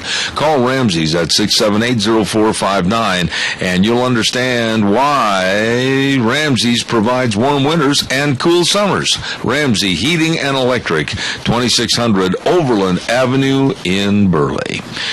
Let's see, what else have I got to tell you about here real fast? I want to get down here to this, and then we're going to go over to the phone line momentarily and have our guest on the air. And first of all, I want to tell everybody that School Days in Cassia County is brought to you by two wonderful businesses. That's right, A Child's World at 1308 Overland in Burley and Ambulatory Surgery Center on Highland in Burley.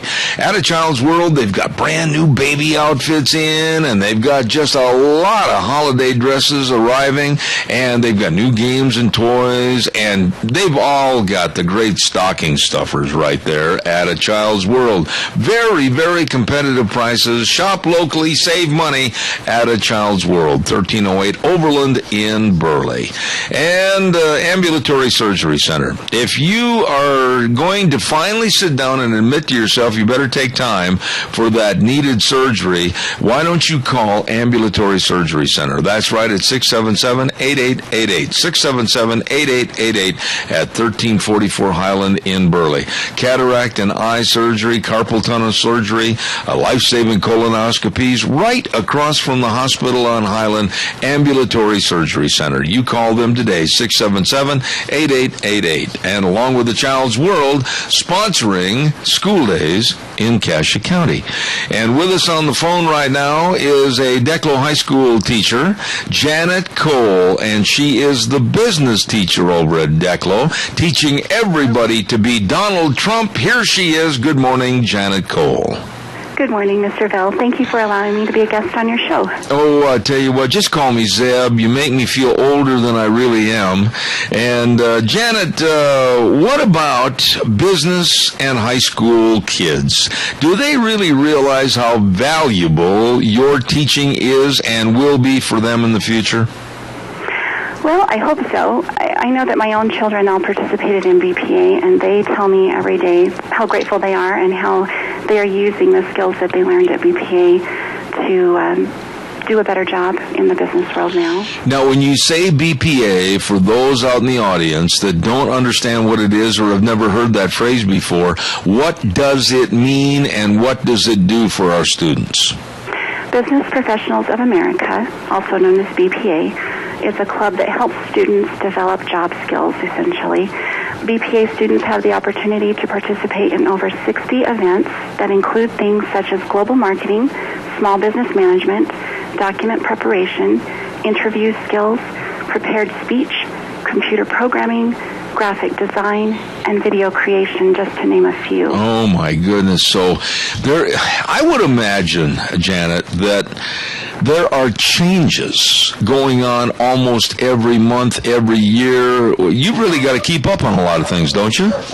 It really keeps me on my toes, which is why community participation is so important. One of the great things about BPA is the opportunity for students to learn from professionals in each area. So every year, business leaders from around our community, as well as from the state and our nation, work with teachers such as myself to help students learn and improve their skills. Okay, now, when you sit down in front of the class at the beginning of the school year and you've got your teacher plan and your agenda for what you want to teach them, I mean, how do you even know where to start? I do a lot of research. That's the biggest part of my time is learning exactly what it is that businesses are looking for. We have advisory committees that help us, and so people from the community graciously come and talk to us and tell us what they need from the employees that are coming in. Every summer, we spend time in the summer going to a conference where business leaders from the state come and talk to us about what they need.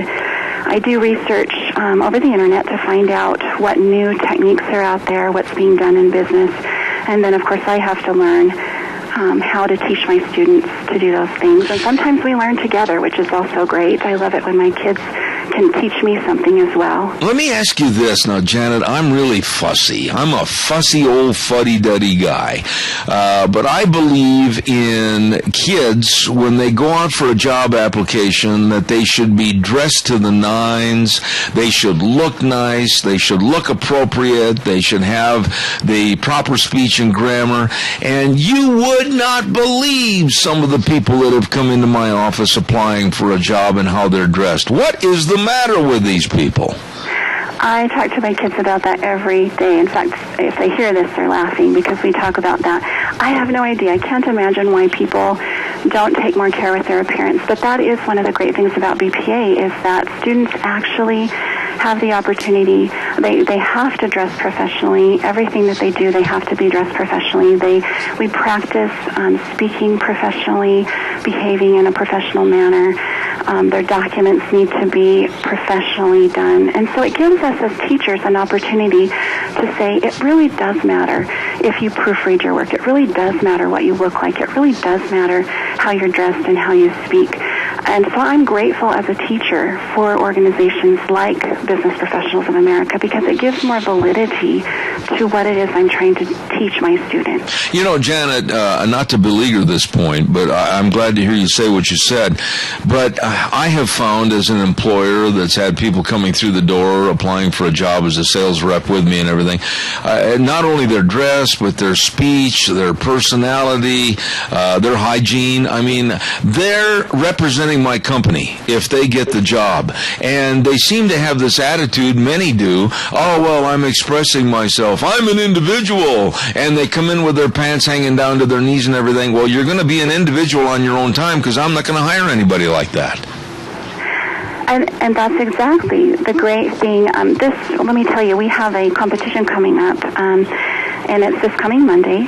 There will be 183 students from 9 schools from our region competing. And so we're always looking for people from the community who may be willing to volunteer their time and expertise to serve as judges, to serve as mentors. And I understand that Cheryl Kilroy, who's the business teacher at Minico, she's in charge of the regional competition on Monday. I understand she's still looking for a few volunteers. And so we can use people such as yourself who are willing to come in and talk to our kids and let them get the opportunity to actually experience why those things matter. Janet, I I'm going to sound probably a little bit different here on the numbers and what they say on the various newscasts and in the newspaper, etc.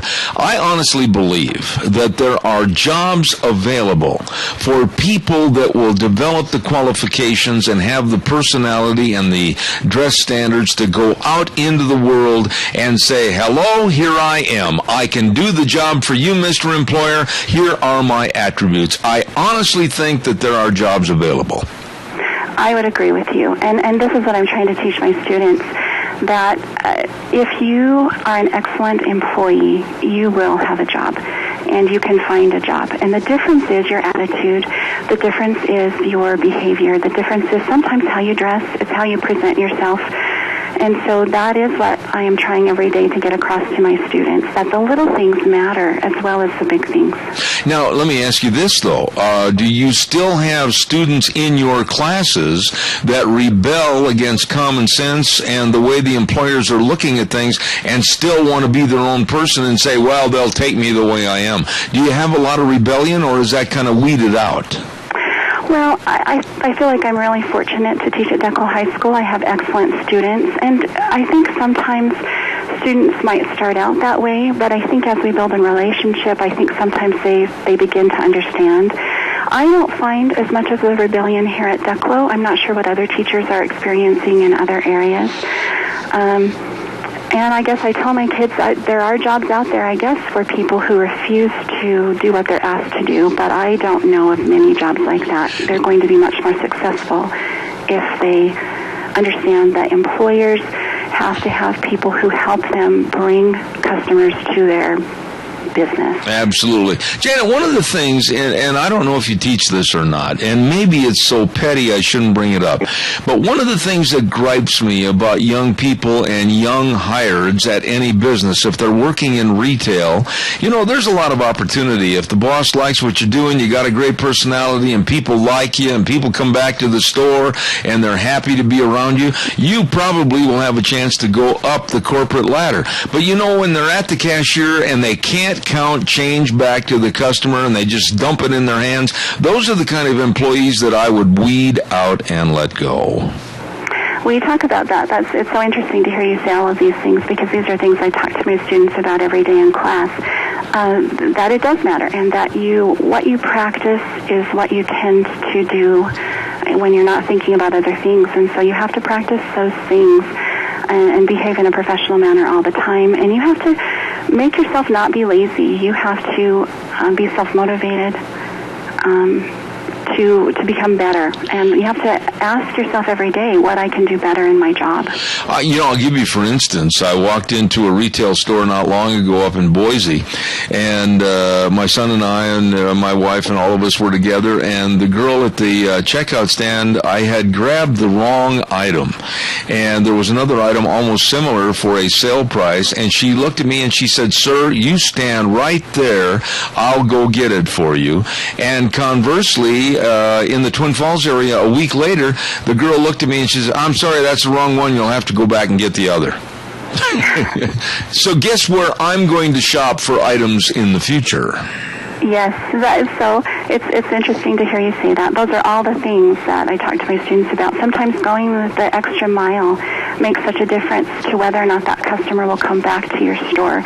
We talk about how important it is to please customers, because a customer who is unhappy is probably going to tell 10 to 13 other people that they're unhappy, and you don't want that kind of advertising for your business. Janet, do you look for community involvement and business involvement and business leaders to help you or come speak at your course or everything? Yes, all the time. In fact, I wanted to mention to your listeners out there that we really do need people, and sometimes people make the mistake of thinking that they don't have enough knowledge or expertise, but remember, we're working with children, and they're starting from very little knowledge, and so if you've been in the world of work and you've experienced what it's like, you have the expertise that's necessary to work with children and to teach them. And they can contact me, Janet Cole, here at Declo High School. There are other business teachers in our community as well. Cheryl Killoy at Minico High School, Deanne Campbell at Burley High School, Tom Schmidt at the Cassia Regional Tech Center, Robin Fellman at Oakley High School, Eileen Hogan at Raft River High School. We all have websites, and so if you search for Declo High School, for instance, you'll be taken to a link that will take you to our homepage. If you click on our homepage, you'll see clubs and activities, and you'll see Business Professionals of America. If you click on that link, it will take you to a page where my contact information is available, as well as more information about what BPA is. Mm-hmm. And I think the other schools also have similar setups. We would welcome people from our community. As teachers, we cannot do it alone. Absolutely. We need help from parents. We need help from the community. We need everyone working together to help our children. Absolutely well stated, and thank you. I'm running way over, but you were very interesting. Janet Cole, Declo High School, advisor for BPA, Business Professionals of America. God bless you, Janet, and come back, okay? Thank you very much. You're very welcome. Thank you. Hey, in just a minute, we're going to interview Nick over at Burley Fitness and Rehabilitation, so stand by for that. I just love talking to Nick about his business over there because they have helped me a lot, and we're going to get him on the air momentarily, so stand by. Also want to remind you about Gano Landscaping and Sprinkler Service, 336 South, 450 West of Paul.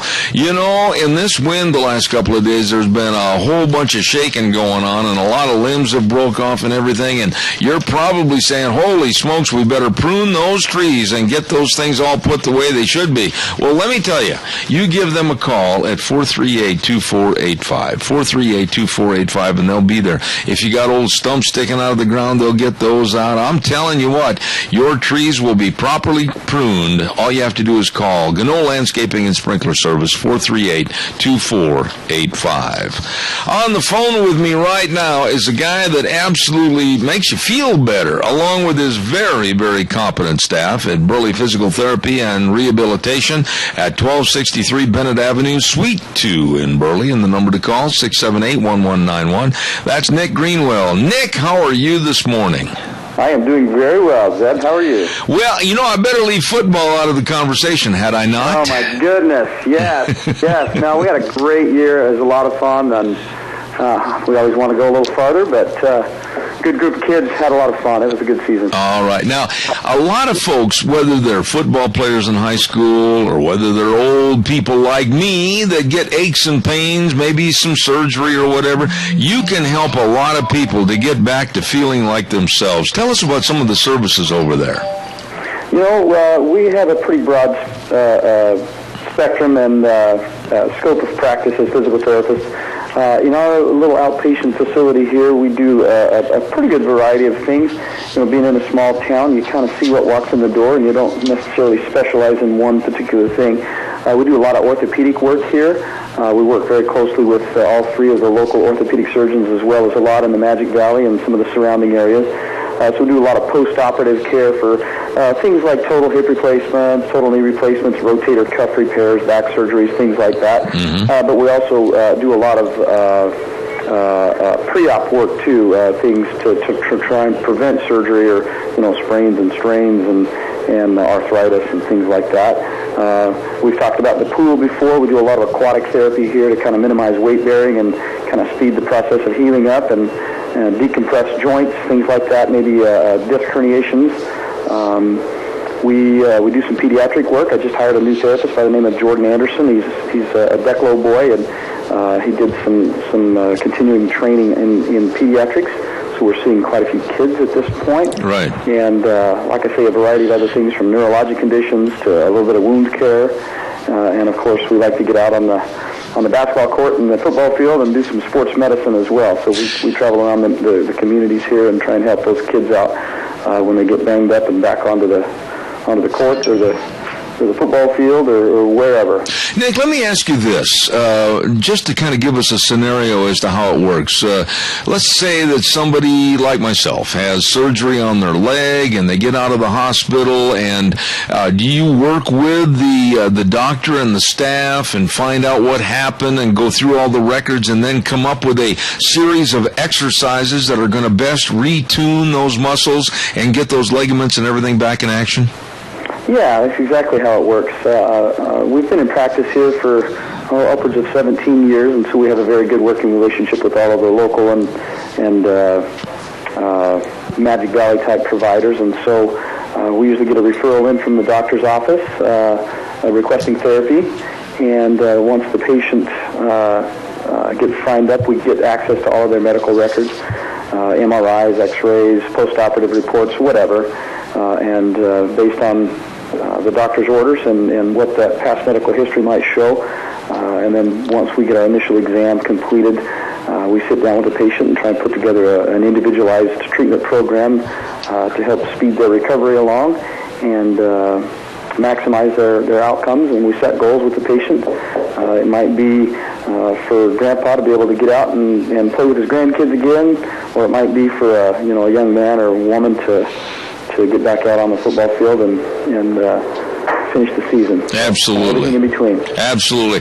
Now, Nick, I want you to emphasize where you're located, how they get there, and the number they can call to make an appointment. All right, absolutely, yeah.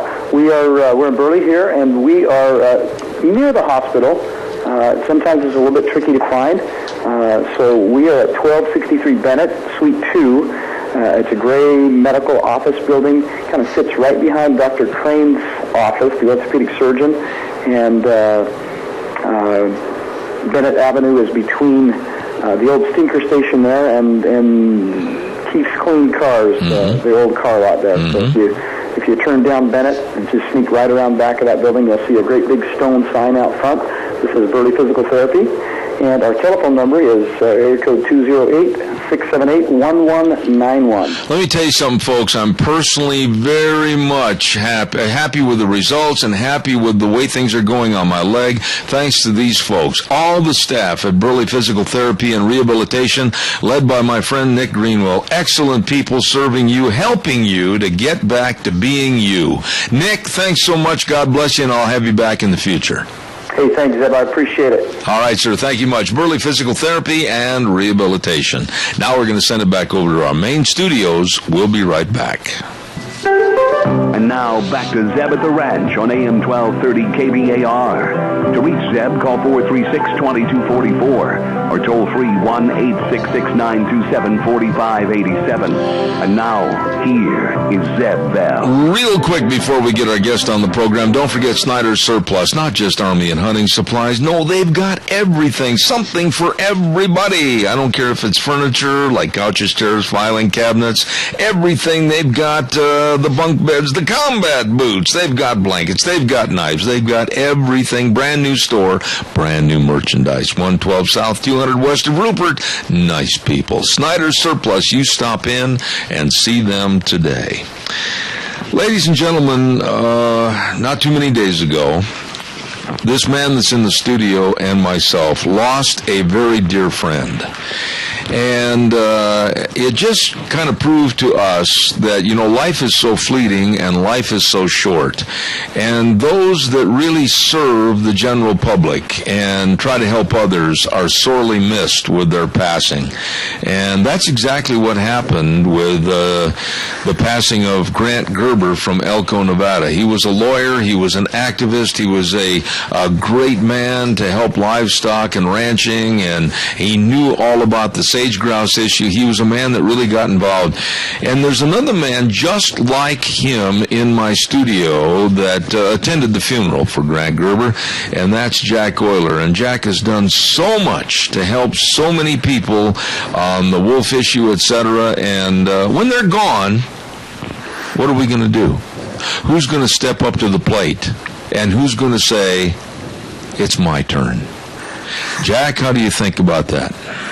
Well, I didn't used to think about it, but since Grant passed away, I've thought about it a lot. And, there is nobody that I have seen that is ready to step up to the plate to do the things that I've done or to do the things that Grant's done. And that's not meant to sound egotistical either. It isn't. The hours and the miles, you could write books about them.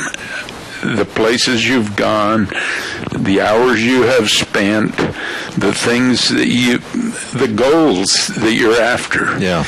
And it's for the United States Constitution and liberty in this country. Well, I know you want to take it another step further, and I'll take it for you because I know it's hard for you to say this, but it's also for your family. It's also for your grandsons. That's it's right. also for your family heritage for the future. And you and I, there's not that much difference in age between us, and we both knew Grant Gerber. We both appreciated what he was trying to do to help livestock and help ranching and help further the use of our lands in a very conscientious manner. You're doing the same thing. And it just bothers me, where are the other people? Where are those that will get up out of the chair and step to the podium and say, they're gone, so here, take me. I don't see these people standing up and saying, I'll volunteer to take the heat. I'll volunteer to do the job. Where are they? I thought a lot about it, and for the heat that I went through for a couple of years over an issue out of the governor's office, there was nobody else that stood up in front of the legislature, and I was doing what I thought was right. Mm-hmm. And I was right. I have been proven right. Now that time has passed, everybody believes in what I did and in the purpose. Do you think, Jack, and I don't want to turn this into a real look at the notes and quote stats and facts, but do you think that if this were 50 years ago, that there would be more involvement in the various issues and that people would be better and willing to serve and help? Yes, and I think it goes right back to our government. I think it goes back to government handouts. I think it goes back to the government will take care of us instead of us standing up for what we believe in and what this country was formed under. That's why we're in the situation we're in today. So what you're saying is kind of what I've been espousing for years on this program, is that if we had a better training technique, for lack of better words, for our kids coming out of school to learn and appreciate the values of our Constitution and our Bill of Rights and the blood, sweat, and tears that was shed for them to live in this great country, we wouldn't have to be looking right now under every rock and behind every corner for volunteers to help further the cause. That's completely true, Zeb. And you think about how many people today sit home and work off of somebody else's money. Yeah. They're sitting home and they're taking a check each week, each month. I don't know when they get it, but I've never been in that situation, and I never wanted to be in that situation. But they live off of somebody else's dollar, and those people will never stand up and fight for the rights unless it's for more government handouts. You know, when we talk about Grant Gerber, let's use him as an example. I had the chance to know Grant dating back probably 30 years ago. And he was always actively involved in helping the various Indian tribes on various projects. He was always actively involved in helping the various ranchers. He was always actively involved in helping agriculture. And you, as well as I know, that it certainly didn't have a huge paycheck at the end of that activism, did it? Grant and I have had many discussions at his desk in Elko, in his law office, and he said, Jack, you don't know how many of these things I have done for the people that I represent without any remuneration in dollars. Well, the ride, the grass march across the country from California clear back to Washington, D.C., basically was all funded out of his own pocket and the expenses and everything else. And the reason was he was trying to help ranchers in his area of Elko County stay in business. That's right. It's totally true. I mean, and Grant talked about why and how they did these things. Yeah. And as an attorney, people would come to him to go to court, and he says, no, it's going to take 5 years for us to get through court, and then you won't get your money. We can win in court, but you need the grass to feed your cows today, tomorrow, and the next day. And therein lies the next point of where I want to go on this conversation, is that you went to Grant Gerber's funeral down in Elko, Nevada, and you literally saw thousands of people there that represented all walks of life. There were representatives from the various Indian tribes. There were many, many cowboys and ranchers and people from the business world of Elko. And out of that group, somebody has got to step forward, and they've got to say, take me, and pick up Grant Gerber's briefcase and continue the fight. Because if we lose people like Grant, and we lose people like you, my goodness, the work that you've done is all going to run us under. We can't afford to have that happen. Last week I was in Elko, and I stopped into his office, and I talked to Travis, his son. Travis was on this ride with him. Yeah. Travis has Grant's briefcase on his desk. And I said, does that mean you are going to pick up and go for Grant? He said, I have 9 kids, Jack. He says, I've got to keep working and do more in the business than Dad was doing at his age. But he says, I believe in the same things. And I know Travis wants to do those things and believes in those things the way Grant did, but is he going to be the one right now, because of his age and his obligations to his family? He can't do the many things that Grant did. And, you know, I was out in Unit 47 in southern Idaho hunting deer the last week or so, or before the end of the October. And I would look at... I've learned when I go places, I look at what does the grass look like? Yeah. What does the grazing look like? Yeah. What are these things? And Grant and I was going to have a ride across southern Idaho and northern Nevada, and we were going to look at all this stuff. We never got it done. Okay, so therein, right there, is the crux of why I started this segment the way I did. You have been so helpful, and I think people have taken advantage of you. You've been a dear friend of mine for over 25 years. But I think people have taken advantage of you, knowing with your vast knowledge, when they were forced to accept a reintroduction of the wolf back in 1995. You absolutely were the kingpin, if you will, on knowledge about the wolves, the devastation that they wreak upon humanity and society. You absolutely laid everything out in a very stepstone manner so that we knew how to fight this and combat this and hopefully get an agreement that would be acceptable of not having just literally thousands of wolves thrown on us at that current time. You've done everything. Where are the other people to step up? This is what bothers me. I don't care if it's an issue about 4-H. I don't care if it's an issue about maybe a zoning ordinance. I don't care if it's an issue like you've been involved in with the wolves. I don't care if it's an issue of ranching and grazing on BLM land like Grant was involved in. Somebody has got to step up. You know, I, over the years, got pretty down in the dumps over the feelings of the ranching community, whether it be sheep or cattle, concerning the wolf issue, and that they wouldn't step forward and they wouldn't do this and they wouldn't do that.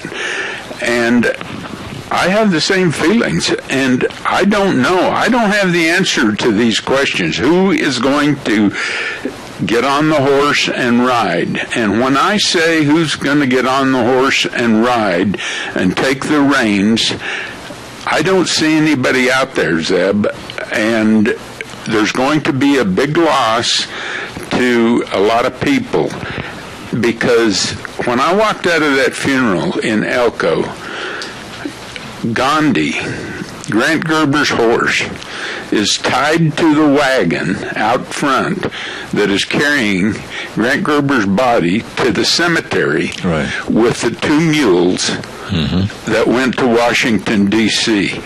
Gandhi was, and there's a reason Grant's horse was named Gandhi. And if you read what we have about it, it tells in there why. Mahatma Gandhi. Right. And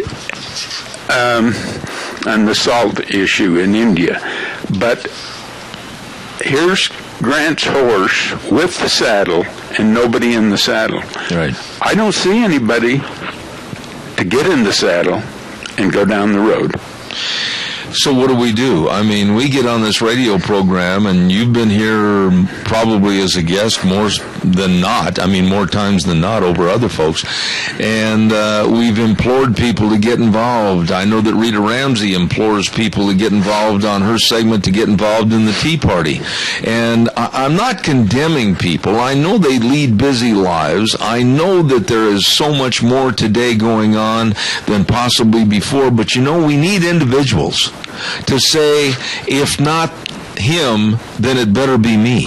Somebody's got to step up and literally, like I'll use the terminology I did a minute ago, pick up the briefcase and run with it. Somebody has to, or all your work, all Grant Gerber's work, and all the other people that have stood up and tried to be leaders, it's all going to be to no avail.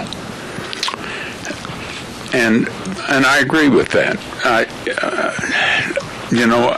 I don't know who's going to step up and do it, because he represented the interests of the people of the West, whether it be the Garbage Shovel Brigade, whether it be the Bucket Brigade in Oregon, whatever it might be. What Lands Council. Yeah, look what he did on something that we had fun with and it was humorous, but the porta potty issue, if you will, down at Garbage, that potty that was closed down. Well, this is Grant's mind, and they said this in the funeral, that he would not take on something unless it was something that everybody else had given up on and didn't think it could be accomplished. But Grant took it on and he accomplished it. Would you say it's fair, Jack, as well as I know you, as one of my dearest friends, that if people don't step up, they're going to be stepped on?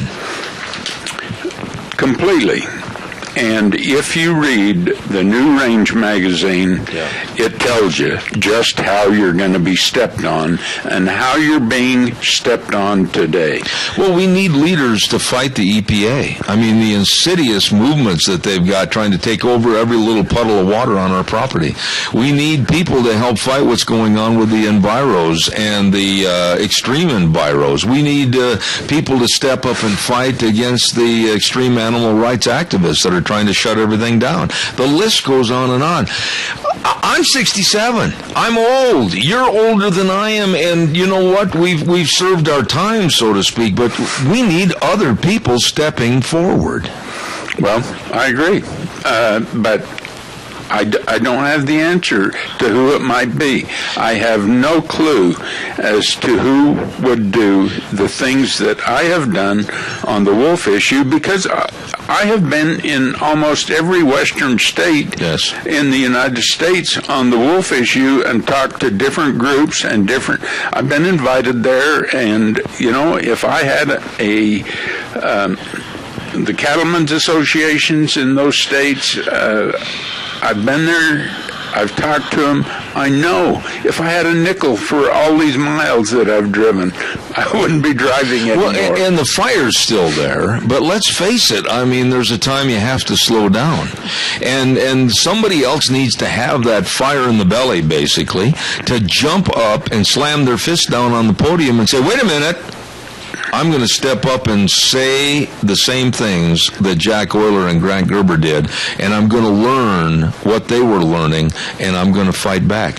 If not, our whole country and the concepts of freedom and the usage of public land and the dynamics of how this whole country has been for over 200 years, it's all going to go for nothing.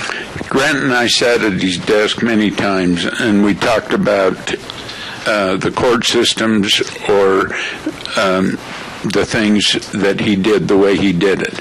And he says the court system, as an attorney, he knew the court system. He was an attorney in Elko for 36 years. That's right. He knew the court system very well.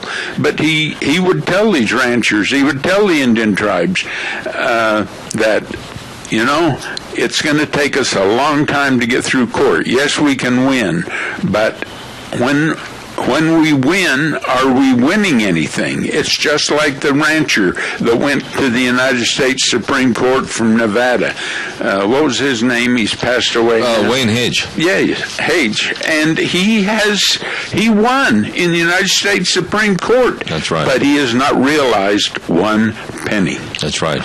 And all these years. I've got to do a weather forecast. Folks, honestly, just think about it. Look in the mirror. At any cause, whether it's a school board issue, whether it's a land zoning issue, whatever the issue might be, who is going to step up and take charge when some of the leaders retire and go away? We're going to have the weather forecast right now brought to everybody by Scarrows Meats, 331 North Road, Jerome, 324-7657. Locally owned custom meat processor, Don Scarrow and the rest of the crew. Smoked ham, smoked turkeys for Thanksgiving. You better order yours right now. Delicious. They guarantee everything they sell at Scarrows Meats. Here now, Michael Rogers weather. Hello, everyone. Michael Rogers from Zeb at the Ranch. Okay, let's get to it. Okay, you got snow on the ground. I just came from the City of Rock, so I went as far as I could up there. The roads are snow covered right now, and you got light blowing snow. Winds are going easterly, about 10-15 miles. Now, it's going to be a mess today. It's going to be a mess tomorrow. Now, the beauty of tonight is that the overnight low is going to be right around 30. So that is your first indication that it's going to start to warm up. You'll walk into the same scenario tomorrow, and then it's going to change the rain. You'll come out of this by the weekend, but right now, first snow is on the ground. Please be careful. Snow-covered roads I was at the City of Rocks coming down Highway 30, and right now I'm sitting here in Buell. So it's going to be a mess today, so take it easy. Enjoy the weather. It's the only weather you got. Thank you, Michael. Brought to everybody by Scarrows Meats, 331 North Road, Jerome, 324-7657. They guarantee everything they sell, and they sell taste one bite at a time.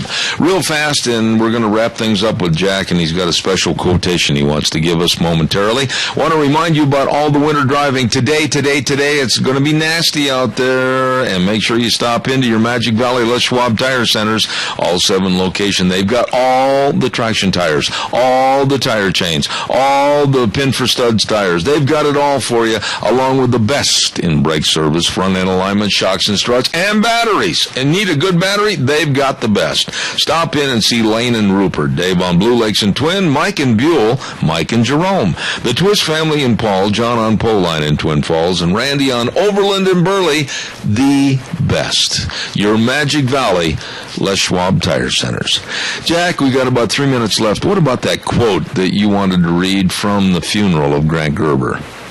Well, I got to turn your mic back up. I'm sorry. Go ahead. This is not a quote from the funeral. This is what Grant Gerber wrote to his family and friends before he left. An email that he left for his family and friends before he left on that ride from the Pacific to the Atlantic. Right. He wrote the following: "Please carry on if I am killed or hurt, and then after the petitions are delivered to Washington, D.C., you can scrape up my old bones and deliver them back to Elko County." That's the kind of man Grant Gerber was. It was kind of a premonition. Others. It was almost a premonition, wasn't it? It was. And being at that funeral, Zeb, the amount of Indians there were, and they didn't call them Native Americans at the funeral, they called them Indians. Absolutely. And there wasn't one of them got up and protested. they were there in respect of a great man. Absolutely. Jack, again, you, Grant Gerber, all cut from the same cloth, but I urge people to think about what we're talking about this morning. There are issues, whether it's a water issue, I don't care what it is, that need leadership, and we need people to step forward. And Jack, it's going to take a lot of people from the generations younger to step up and maybe call you, get your information, help, but somebody's got to carry the ball. I have boxes and boxes full of information. I'll bet you do.